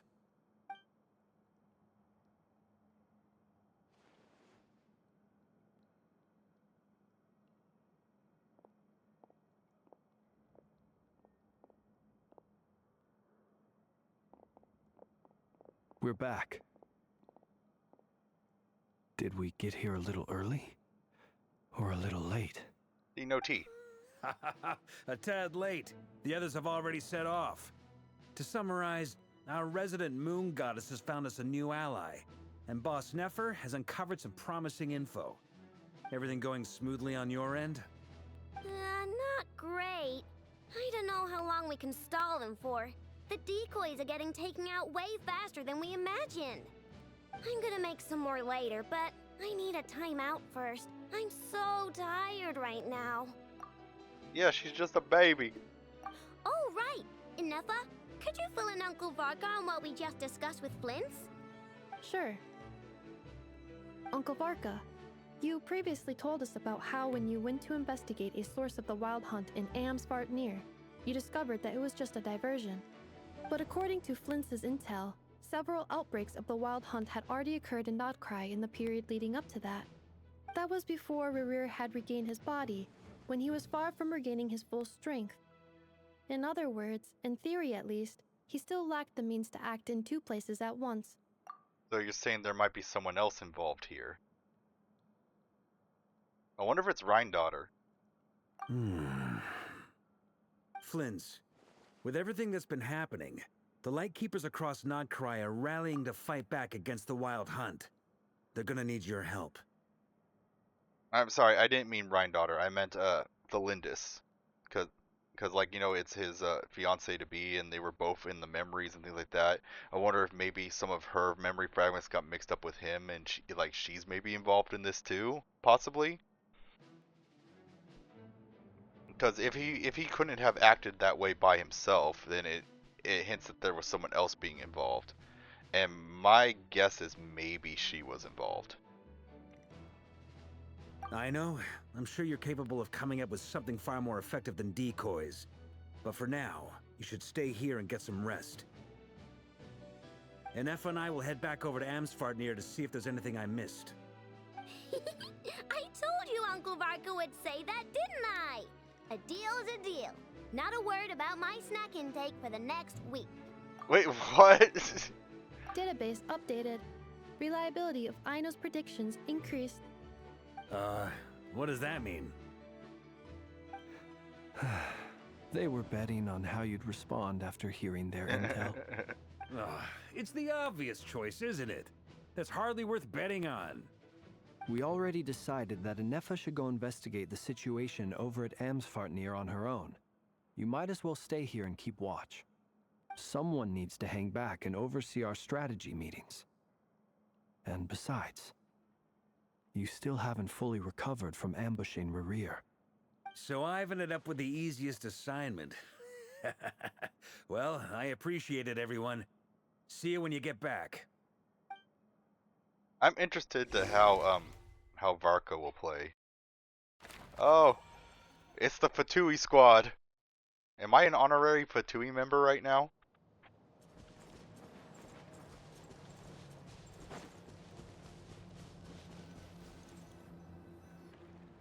Here, just ignore all the this will damage serve I've as a done to good their spot to cross organization. over. Arlecchino, hold up a second. Since you brought us all this way, would you mind telling us what you've got planned? We still haven't got the slightest idea what's going on here. And if even Columbina doesn't know where the iridescent moon's marrow is, how do you? Simple.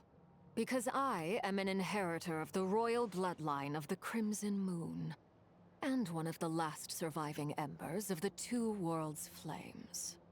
Two Worlds Flames? Huh? Nani? Are you serious? As in, you're a descendant of that Crimson Moon dynasty we were just talking about? The one from ancient Conria? Your surprise is understandable. I was also taken aback when I first learned of it. But the more I thought about it, the more I realized the signs had been there all along. When I was young, I discovered I could wield a very special kind of fire. It coursed like blood through my veins and smoldered away inside my nerves. What's more, whenever I experienced strong bursts of emotion or drew too deeply on this power, it was like some kind of presence within the fire would begin to gnaw away at me, consuming me from the inside out. Wait, so the red moon was fire, the frost moon is hydro, and not frost, surprisingly. And then, what was the last moon then? Exactly. That is why my hands are like this too. At first, I saw it only as a curse, but once I became a harbinger, the jester apprised me of the truth. Together with my own investigations over the past few years, there are several things that I have gradually come to understand. For instance, take the so-called Crimson Moon. In truth, it is nothing more than the shattered remnants of the iridescent moon, fused with the abyss to prolong its lifespan. Wait, whoa, what? So, it's technically alive due to abyss energies? Is that what she's saying? But, so it's like a shattered corpse that's still, like, forcing its soul to stay inside, or what? What's going on here? Since this blood flame was bestowed upon me by the Crimson Moon, it is a fusion of the iridescent moon's former power and the corruption of the abyss. You all understand the nature of the abyss well enough. I draw upon its power, and in return, it hungers for my soul. This strange blackness is the mark of corruption it has left behind. If I recall correctly, you once told me that if the corruption ever made it to your heart, you'd become a completely different person. That doesn't sound good. And that's the reason I'm always careful not to push my power too far. It's essentially a never-ending tug of war. Oh, sounds intense. Anyway, the rest of my story can wait. Is there anything else about the Crimson Moon or the Iridescent Moon that you're unclear about? Wait. Paimon has a question. So, the crimson moon that the Karians used to worship was actually the iridescent moon, right? Which was one of the three moon sisters. Does that mean that the Karians were to the crimson moon as the frost moon scions are to the frost moon? So much of that history has been lost. We have no way of knowing exactly what they were like. But I would suspect that the Conrians weren't as devout in their moon worship as it might appear. The iridescent moon's remains simply served as their link to the Abyss. Later on, perhaps someone discovered a way to make direct contact with the Abyss. Or maybe there was some kind of ideological divide. Either way, a dissenting faction staged a coup and drove out the royal heirs of the Crimson Moon dynasty. Still, even with the dark sun looming high overhead, the Crimson Moon's glow never truly faded. If you want living proof, it's standing right before you. So, does that mean that the Crimson Moon isn't really dead? It said all three Moon Sisters had died, but does that mean one got reincarnated and one was never really dead because it's being kept alive by Abyss power, but it's corrupted or something? Or is it just the Abyss is using its remains and, like, basically is the Crimson Moon still alive, or is it just its corpse being used? The first time we met, I sensed something familiar in your presence. When I looked at you, I felt I could see that mysterious red moon in the corner of my eye. In your flames, I saw its broken image, surrounded by a strange black aura. What happens if the moon does die or gets cleansed? What happens to Arlecchino's powers then? Also, how does her vision play into this? If the Crimson Moon power is in her blood, then what is her vision to her? Is that how she just uses her powers without some of her powers without being corrupted, and it's just tapping into it, and like tapping into her blood makes it so she's at risk? Well, I appreciate that you kept it to yourself. Much about the Crimson Moon is still a mystery, and I'd prefer not to end up as the object of an insane research project. Anyway, time is against us here, so if there's any other questions, they'll have to wait. I just want to make sure I've got one thing straight. In her letter, Sandrone mentioned that since you are unable to contain the iridescent moon's marrow yourself, you intend to leave it in my custody, correct?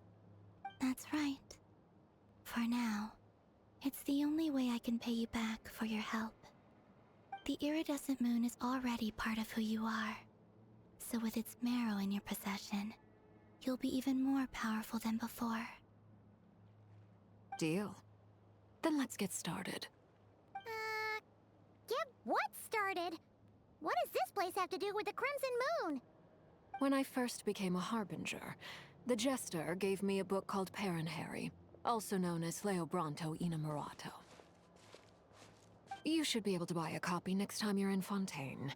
It's a love story set in the Crimson Moon era, but setting aside the tangled romances of its characters, it also records a few interesting details. In the Crimson Moon era, or so the story goes, there was an orphanage that received children from beyond the bounds of this world, and subjected them to a peculiar induction ceremony. Beyond the bounds of this world? For real? And what kind of induction ceremony? So like Descenders like the Traveler? The Crimson Moon Sages looked beyond this world for beings with powers that surpassed the gods. But fearing they might lose control, they subjected these children to a process of refinement. They made these children crawl up a fireplace and kept asking them, "Have you died? Did you see it?" Until they finally admitted to having died and seen a crimson moon. What? The adults embraced the children who passed the ritual, telling them, "Within the fireplace, you have traversed the flames between two worlds. Here and now, you are born anew." So they just set children on fire. What the heck? That got real dark. The book leaves much unsaid, but I suspect that this was their way of branding the children they had enrolled, leaving an indelible mark upon them so that they would forever live in the Crimson Moon's light. That explains why I can't sense the Crimson Moon's marrow in this world. It makes sense that it would be sealed in a special space that can only be accessed temporarily through some kind of ritual. Okay, this is really confusing. So they said that the Crimson Moon is being kept alive through the Abyss's power, but then right now they're going after the Crimson Moon's marrow, which the marrow apparently only summons when the moon dies. So is it dead or alive by the Abyss power? Because there wouldn't be a marrow if it was still alive, but Arletino said that it's being kept alive by the Abyss power, so which is it? They can't both be correct. There's no fireplace here. Do you see a chimney anywhere? Oh, are we supposed to build it ourselves? Okay, fine. Paimon will go find some bricks. I think the chimney is supposed to be a metaphor. Just to indicate going into a different world. That won't be necessary. The Symbolic, fireplace yes. is purely symbolic. The key to the ritual is crossing the flames between two worlds. In other words, the flames that burn within me. Oh, so Those are you going to burned burn away us? by such flames leave behind a kind of ghostly afterimage in the world. In the days of Conria, people believed they could be used to bridge the gap between the two worlds of life and death. So is she going to set me on fire? Because I am not okay with that. In short, I can open a passage to that space for you. That's the easy part. The catch is I'll need to stay on this side to keep the passage open, so I won't be able to come with you. Once you're inside, you'll have to find your own way. Very well. Then I'll open it up. Traveler, Set me on fire then. spare me a little more moonlight if you would. I may need it.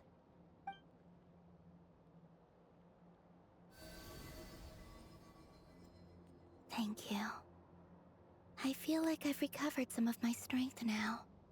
It should be enough to move us across short distances and confront whatever dangers might await.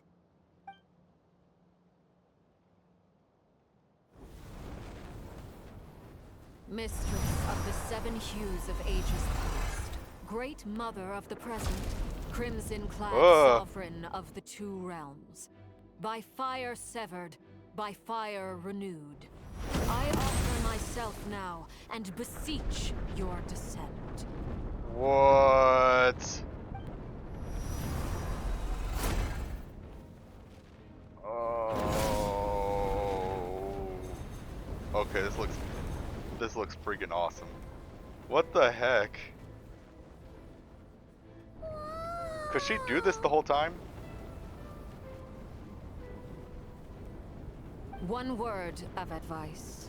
As you're crossing over, no matter what voices you hear, do not answer. Uh-oh. I sense a sinister gloom inside, but also the familiar light of the moon.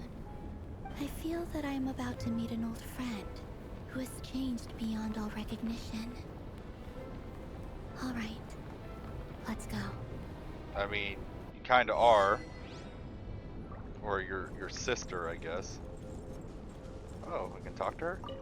Seismic changes often begin with small windows of opportunity. This could be your window.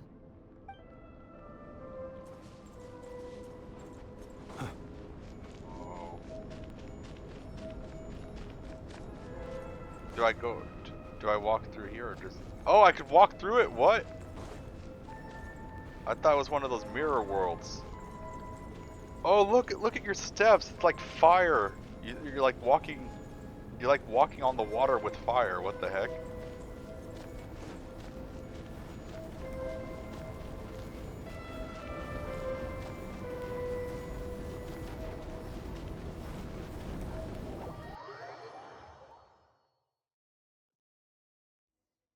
Whoa. I sense your presence, and craving death and rebirth. Oh, that's not creepy at all. Wait, why are you? You have crossed over from another world, transcended fate itself. I have no right to. What? Is that it? Is that all?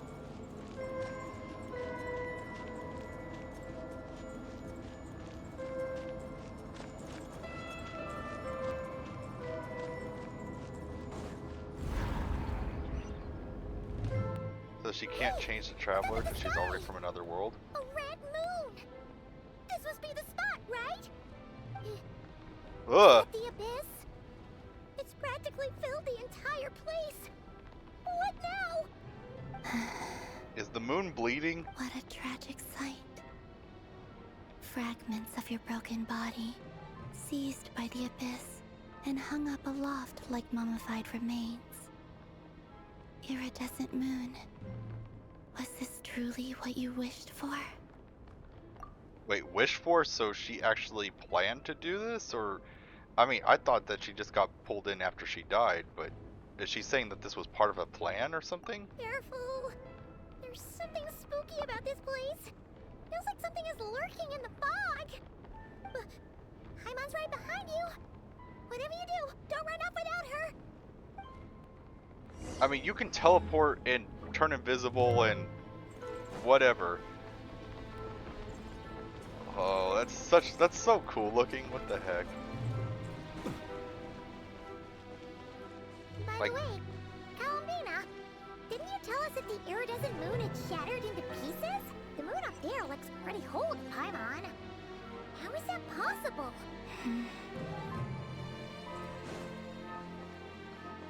Well, I mean, it's the moon is bleeding. I don't know what you want me to say, Paimon. It's not whole.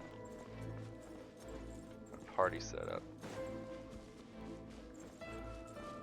Okay, so now I'm kind of. Should I go as Flynn's or should I go with my Arlecchino team? Since I should probably. I want to go as Arlecchino because this story is involving Arlecchino right now, but I should go as Flynn's because it might require nod cry reactions for all I know. Cleanup sequence initiate. Stand clear. I can't loot him. There's no loot in here.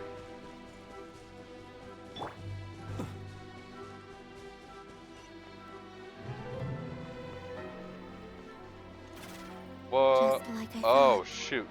It was only a facade.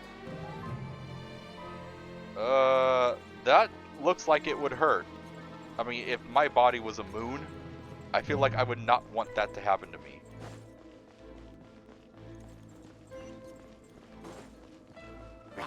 Defensive mode engaged. A bow and arrow user. Put it over here, because the other ones will run up to you. Bow and arrows won't. Absorption test. Observe. To dust. Close your eyes. It's like Conrian architecture in here, too.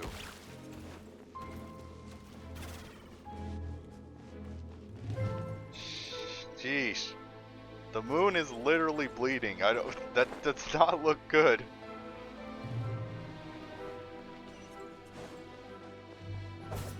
Ah! Suddenly moved my camera up.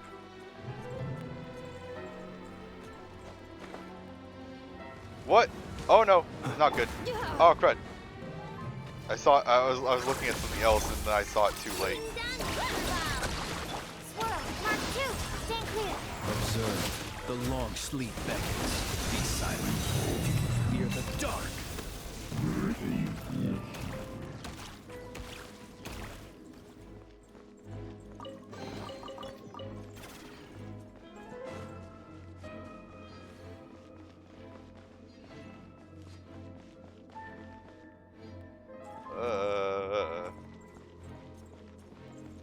I'm getting what's it called?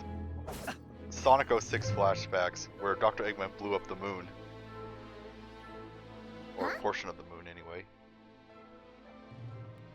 Huh? For real? That's way too high! There's no way we'll be able to reach it! No. I'm not sensing anything up there.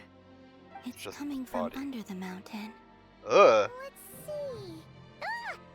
There's some kind of weird shadow over the water! Wait, see that? Looks like a mechanism of some sort. Let's check it out! It's convenient for them to leave mechanisms that help you deal with the boss right next to the boss. I mean, what would happen if we came here and these mechanisms were never here? And why do bosses always want to, like, stay next to their own weaknesses? Looks like a device from the time of Karia. Maybe people once came here to study the Crimson Moon's domain, and they left this behind. Oh, if we can activate it, we might find some clues.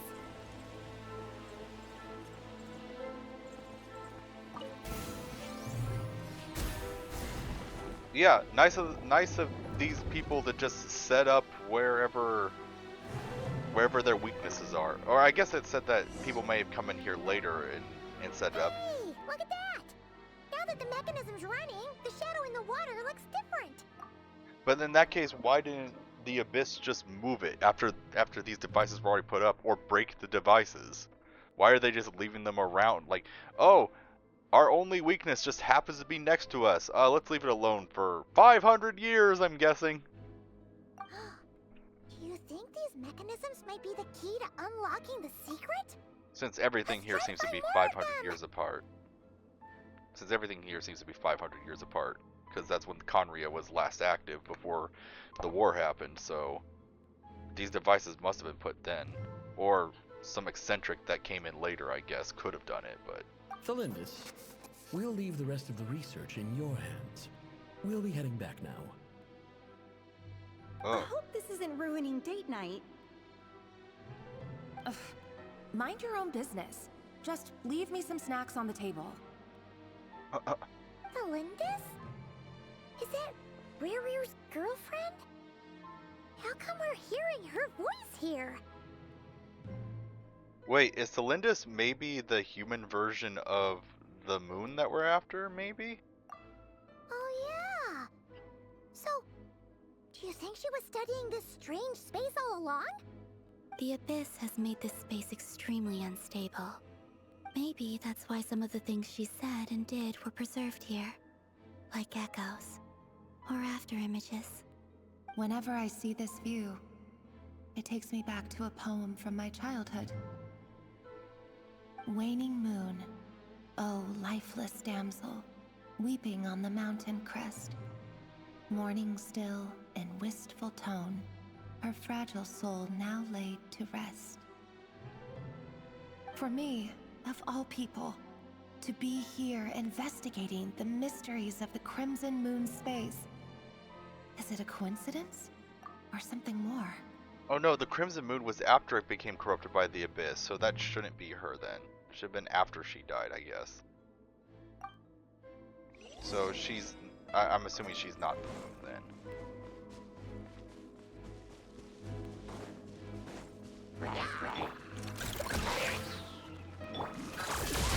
Close your eyes. Not gonna bother using my ult on these things.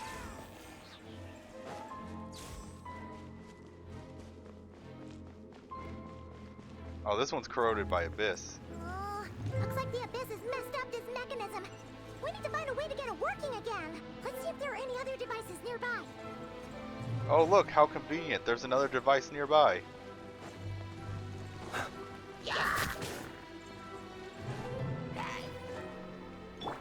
Flash attack! Just one!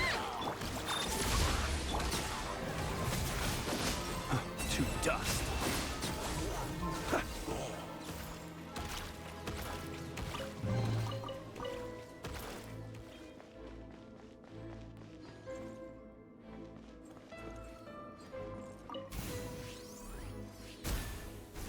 Oh wait, so you shoot one device with another device to fix the device?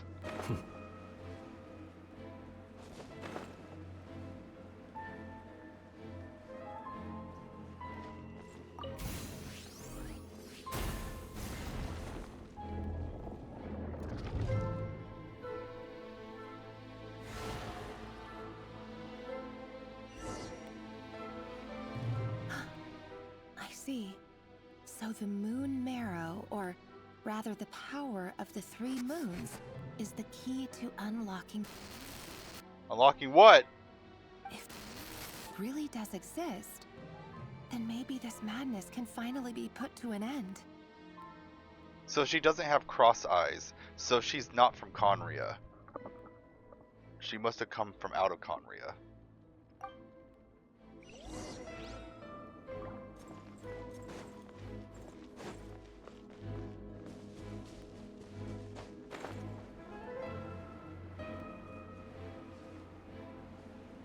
You know, looking at these kind of like these rocks and this world inside the abyss reminds me of, oh gosh, that hurts. Reminds me of the World of Darkness and Kingdom Hearts. Like, doesn't this look like kind of some like on the beach where you fight Aqua if you ever played Kingdom Hearts?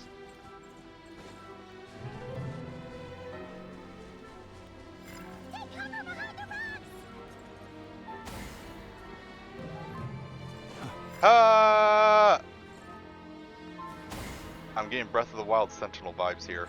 Where am I supposed to hide here? This? Can I hide? Oh no, as long as I'm behind, it won't turn. Okay. Why could I purify this one, but I couldn't purify that one over there?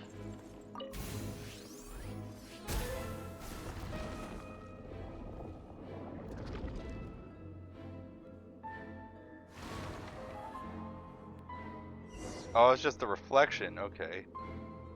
I was like, why is it still With the Abyss purple? inhibitors in place, I should be able to access the chamber with the moon marrow. Oh, Rerir, with every step you take, you're drifting further from what you truly desire. But you're not the root of the problem. Ever since that outsider set foot in Conria, the Vinster King has sunken deeper into madness. What outsider? Is it talking about your sibling? If only I could get my hands on that outsider. It has her look at you. Is he talking about your sibling? Hey look! The moon's reflection is back to normal! Melindis' voice mentioned a chamber with the moon marrow. Do you think maybe it's hidden in the moon's reflection? Yeah, because It that's how must physics be. works. For within it, I sense the fragile aura of a dying soul. So is it dead or not dead? Let's go!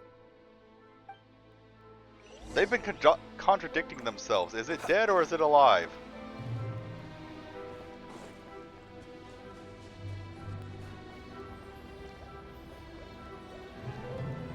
Ah!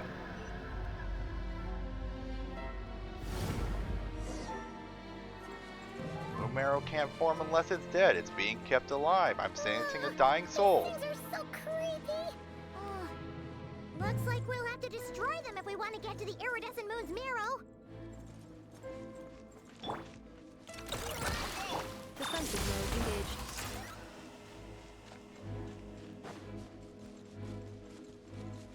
Am I not getting ult charge from that, or?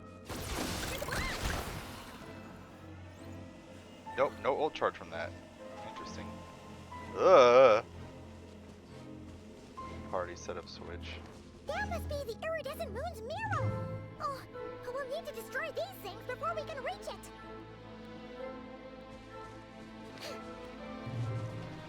it! Wolf things.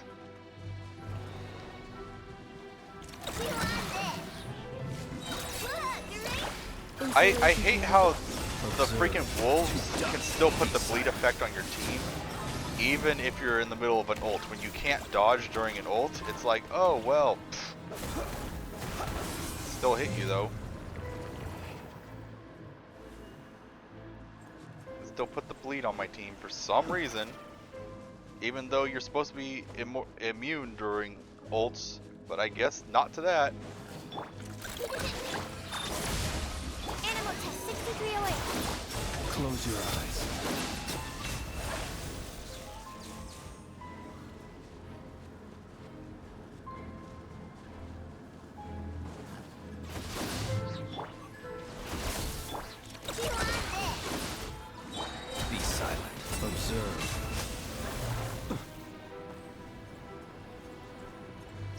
slowly bleeding away.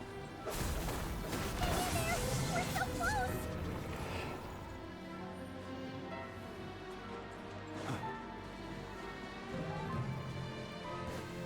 Defensive mode engaged. In the middle of my ult, when I can't dodge, I get hit by it. Observe. Stupid wolves.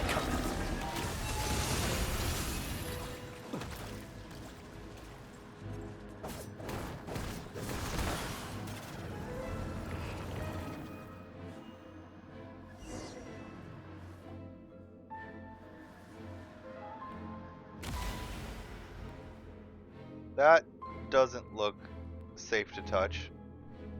We finally did it! The iridescent moon's marrow, still burning away like an undying flame, yet now contaminated by the abyss. It has taken on a new form entirely. If we can purify the abyssal power within, we should be able to obtain its untainted essence. I mean, it's been here for a long time, and you've proven that sometimes you can't fully absorb it. Or, no, in Natlan you could fully absorb it, but the damage had already been done, so what's going to happen here?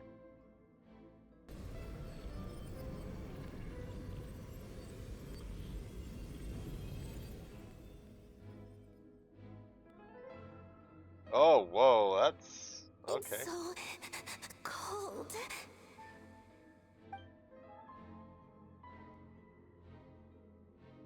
Is it you? Are you here? Huh? Are you talking to us? At long last, I can see you once more. Our fates have crossed, and I am finally free. I'm sorry, I lied to you.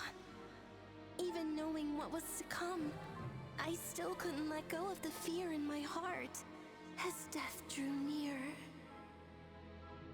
The moment the moon shattered, my body began to split apart piece by piece. Like I was being cut into pieces by 1,000 blunt blades. My thoughts scattered as the cold crept in. But I could not bear to fade away like that. Tell me, what was it that brought you to us all that time ago? If only I had possessed your courage, then I might have been spared this torment more painful than death. You look so puzzled.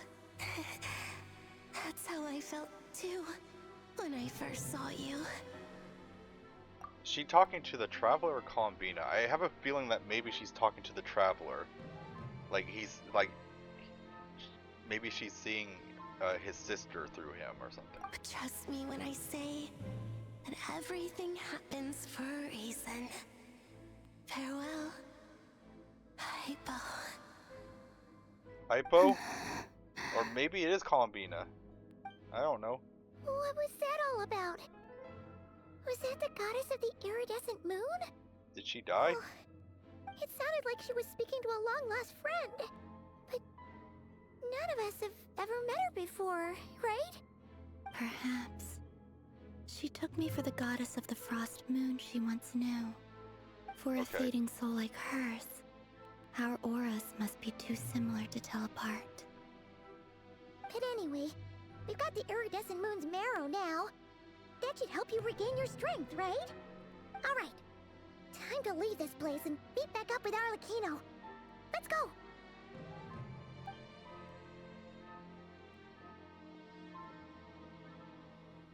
That's odd.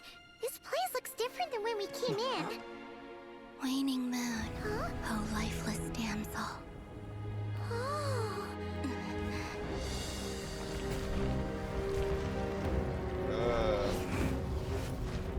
That doesn't look good.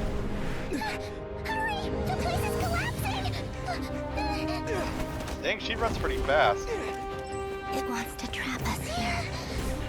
Who's it? The abyss? Now we've taken the moon marrow. All that's left here is a dark will.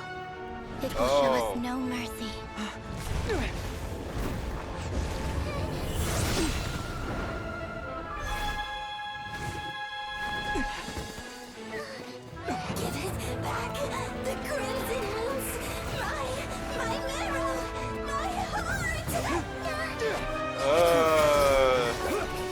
What the heck? Whoa! Jesus. Why can't I do that in game? Oh no! The exit's blocked! They're back! Now what do we do? This is where you fall. Witness my rise. Dude! What are you waiting for?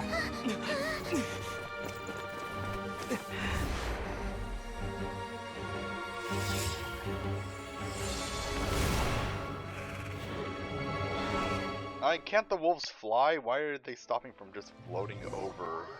Can't they teleport too? I'm thinking too much into this.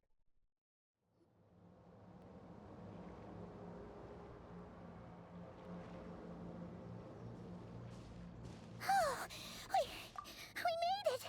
Second. Back. Is that you, Arlecchino? Did you save us? Wait, your hands! They're... Oh, this? Don't worry. It's a small price to pay. The Abyss wanted to trap you inside, and I defied its will by bringing you out. No wonder it's a little angry. No. I have paid the price, albeit a small one, and it cannot be undone. My hands have already fused with the Abyss. Purification would simply destroy whatever's left of them. But surely... Oh... We're so sorry, Arlecchino. Paimon can't believe you'd make a sacrifice like this for us. As much as I'd like to call it a favor, the truth is I was simply holding up my end of the deal. Well, Columbina. Yes, you did your part. And as promised, I will leave the iridescent moon's marrow in your care. From this day forth, may the two worlds' flames burn ever more brightly.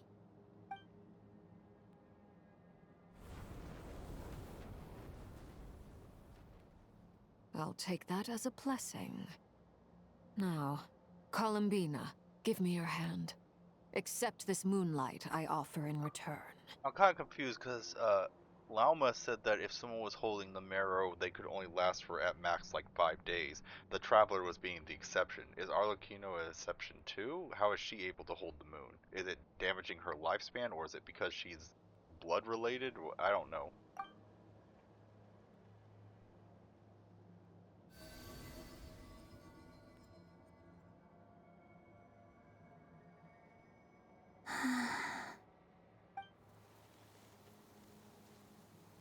They're blooming. Feeling stronger? Hey,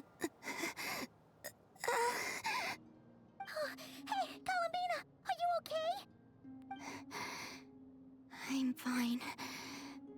Our powers are a little at odds, that's all. By the Frost Moon's authority alone, wielding the power of the other moons was always going to be a stretch.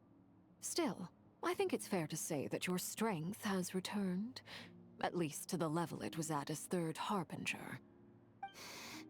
It's still not enough. There's no way I can hope to challenge Rayrir like this.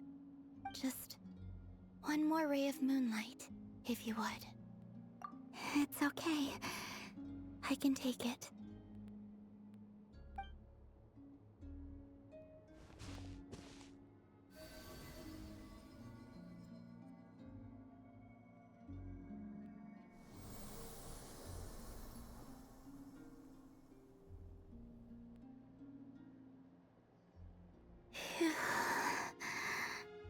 How about now? Fighting fit?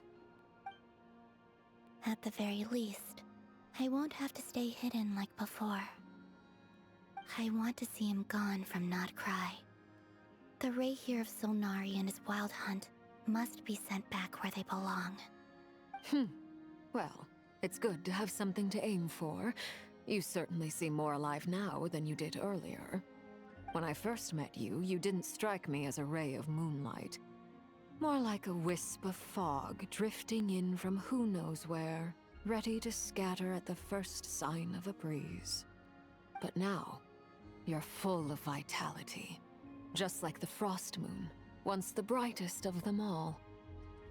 May you keep shining, Columbina. This is who you are. Thank you. Look after yourself too, Arlecchino. I know you have plans of your own, and that's why you're always seeking to grow stronger. But whatever you're after, don't let the Abyss take a hold of you. I do not wish to see you go down the same path as Revier. I appreciate the concern, Columbina. Although perhaps it's time you took a new name. A new name? Kutar, the Moon Maiden, Columbina.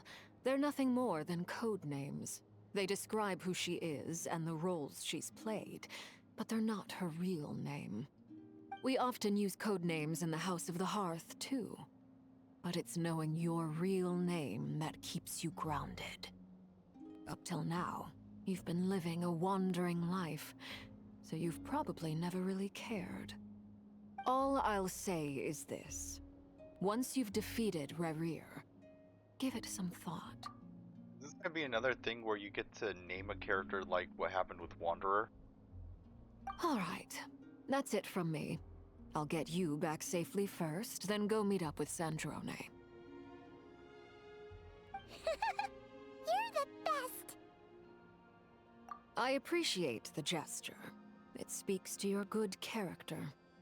Anyway, let's get going. There are more urgent things to do right now than trade compliments. Okay. Act 3 is done. It was a close call, but we got the iridescent moon's marrow and restored Columbina's strength, and that's all that matters. In other words, mission accomplished. Paimon wonders how everyone else is doing.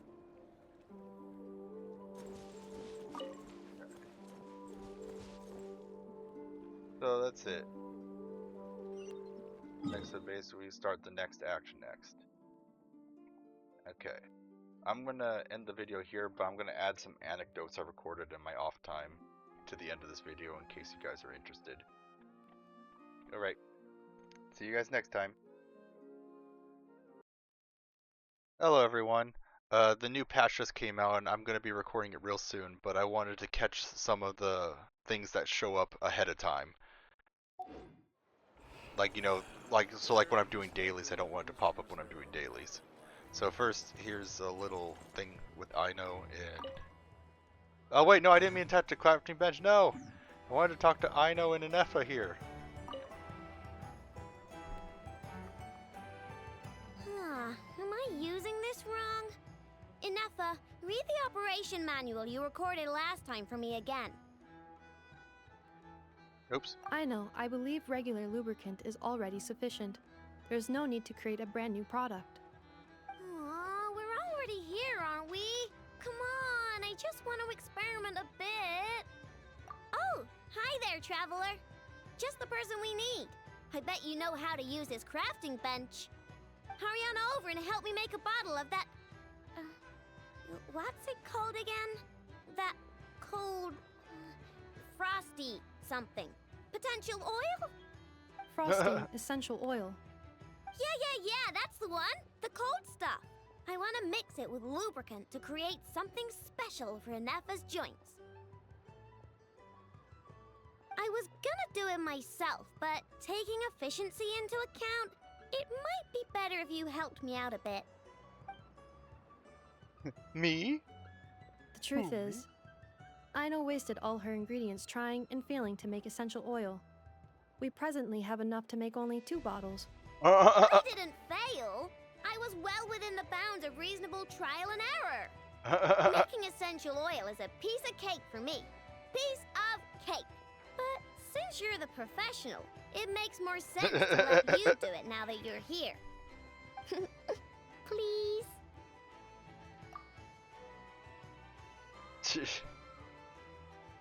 Wow, you really are a professional.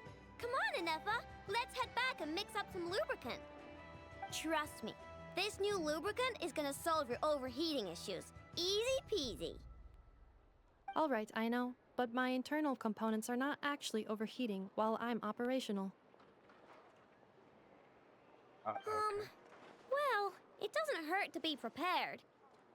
Thanks for the help. I only need one bottle, though, so you keep the other one. Anyway, it's time we were going. Stop by and play when you have some free time.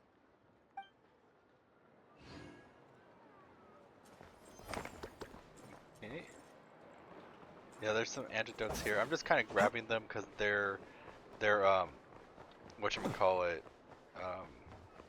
not cry specific interactions, and just kind of fits with the theme. Like, there's Heizo here. I mean, where is he? Ah!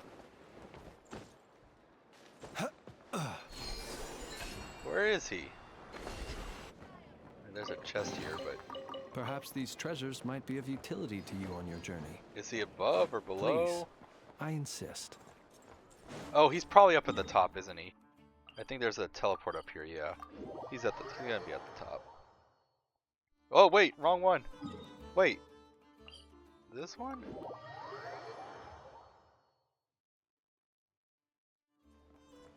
Where is he? Okay.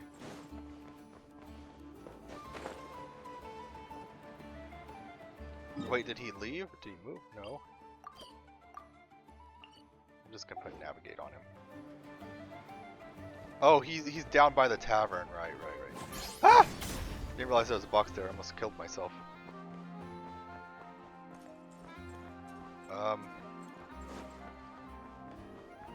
What the hey now?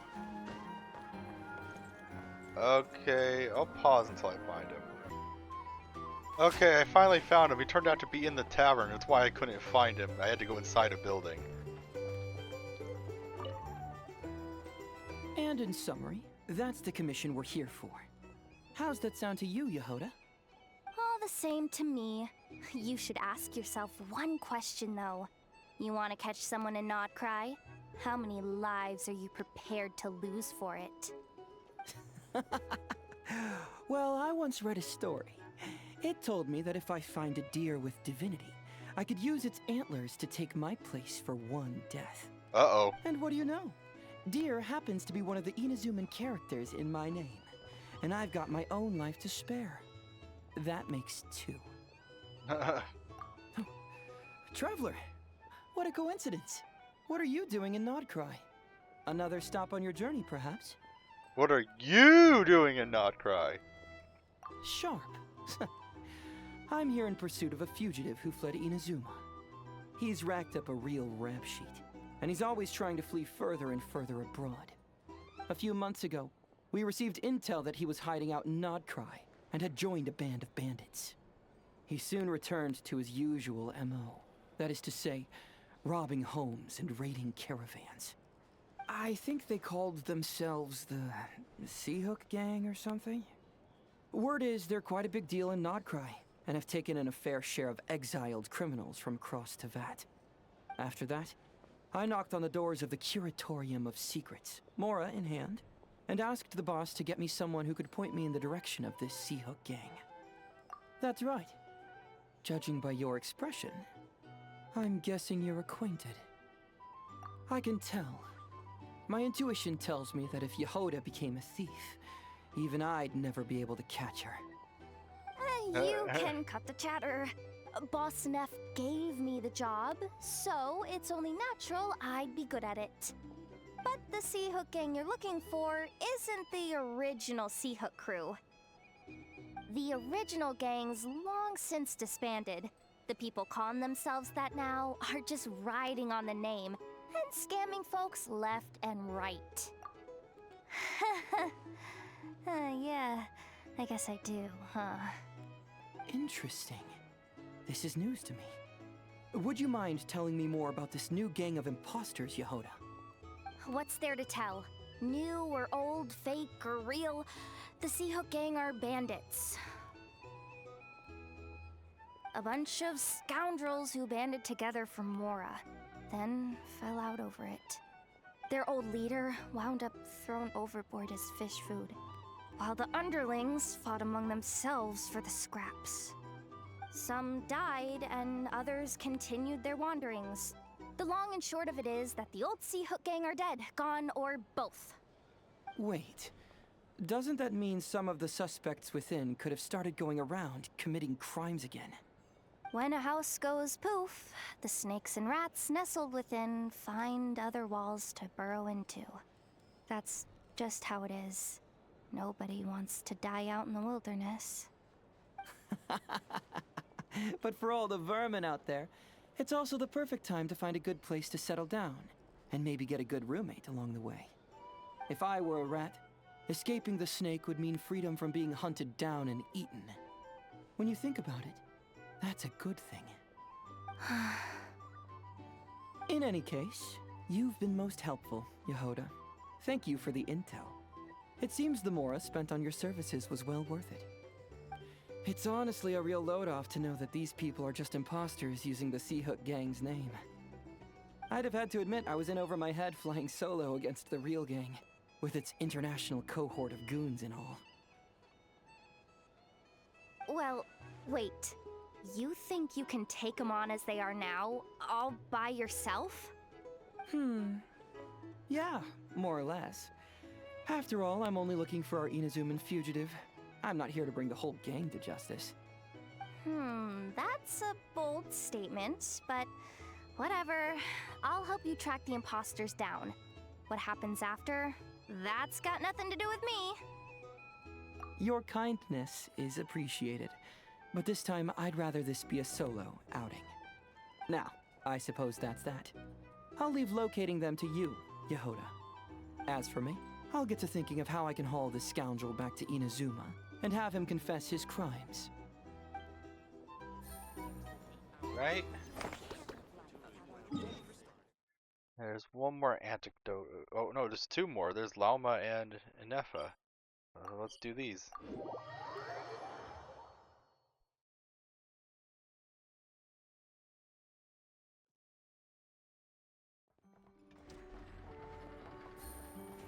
Oh, she's on the other side.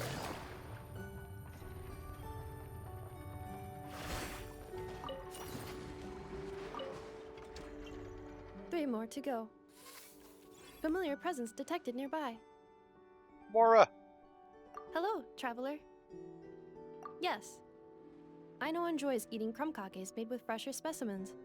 The ones at the marketplace today fell below her standards, and that is why I am presently here, carrying out orders to procure them.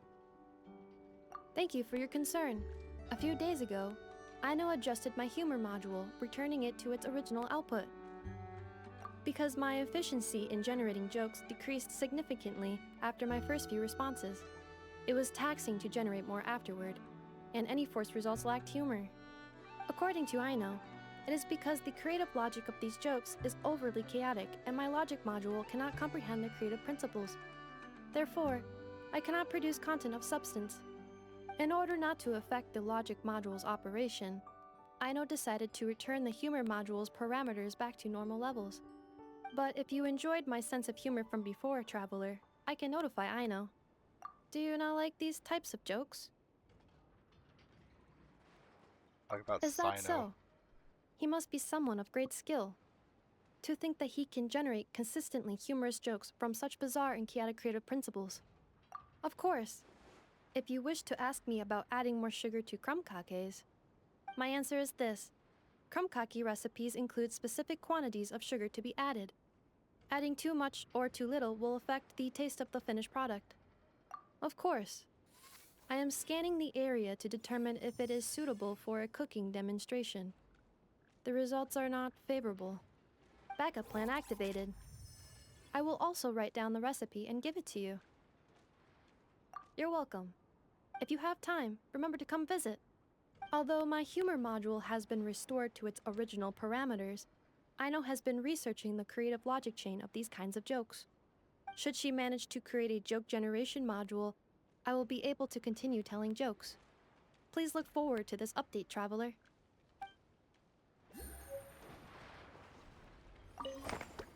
According to my list, I need to gather 3 more laka berries. Until next time. I mean, there's 3 here, so they're all mine now. La la la la la la. I'm just kidding. And then there's... Oh, no, I didn't teleport to it. Wait, where's the teleport? Whatever. Oh, there's one, I guess. I thought there was a teleport like right under Llama's icon, but I guess not.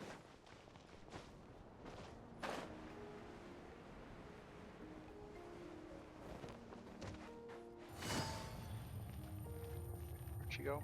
Down over here.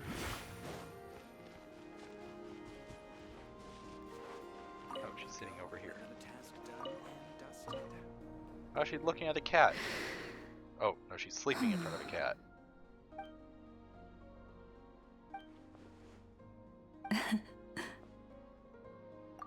There's no need to apologize. I wasn't sleeping, merely resting my eyes. Besides, this child heard your footsteps and told me of your approach. Animals sense more than we humans. No doubt this is a blessing from the Creator. It acknowledges you as a kind soul. This child persuaded me to trick you by pretending to fall asleep.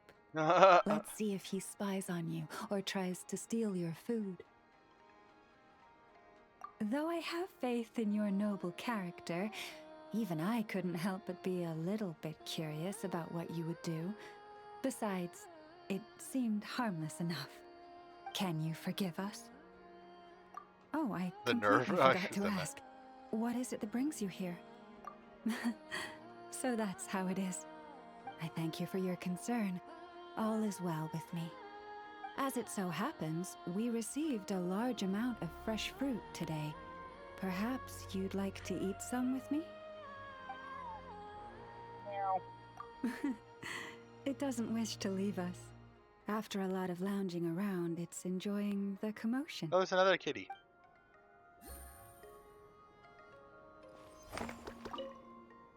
May your road ahead be smooth.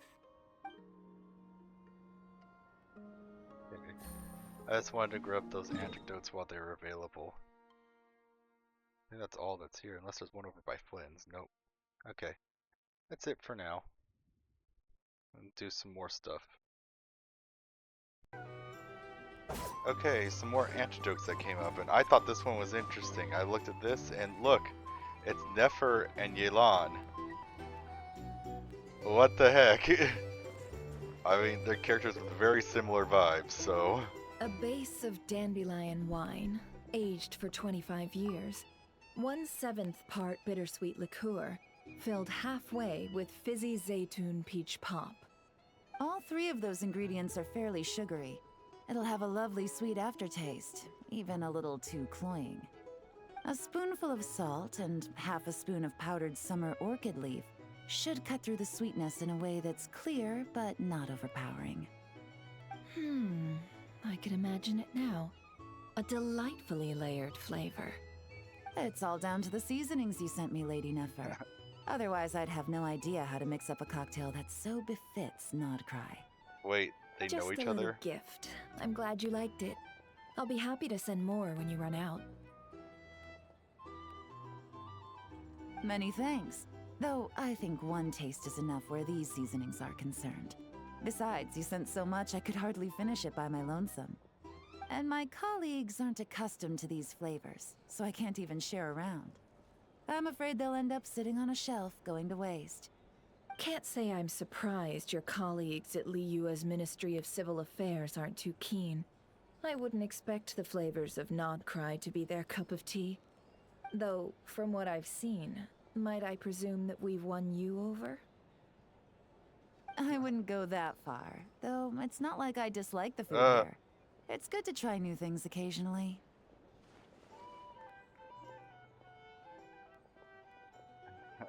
I love your attitude.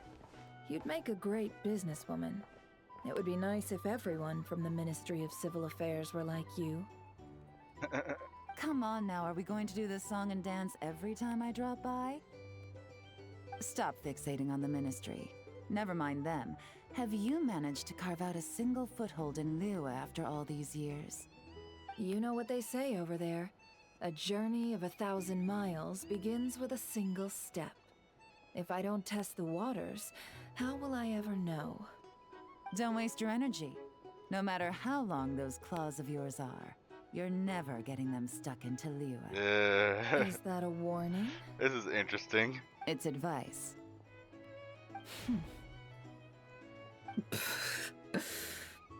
Long claws, you say? I wouldn't think myself so formidable. There's barely a handful of people I have any influence over at all. You literally wear long claws on your hands. What are you...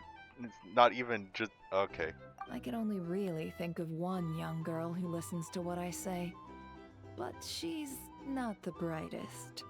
And I spend more time looking after her than getting any help. Yehoda. Oh, really?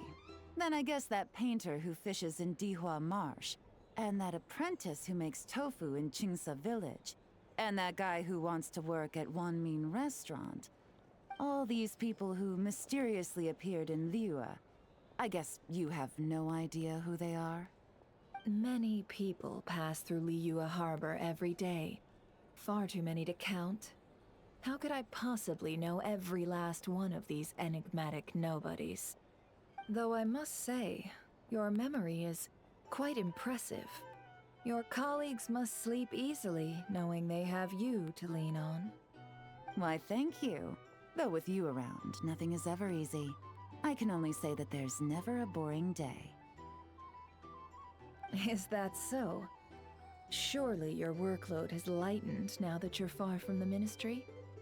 If you've got time for another drink, I'd be more than happy to mix you one. Here's to a relaxing day for us both. Jeez. That's so awkward. Here. Taking a moment to unwind every now and then does wonders for the mind. I'm in full agreement. Though some strings must remain drawn tight, Lady Nefer. Just in case. Jeez. What the heck? Is there any other anecdotes that are available right now in here?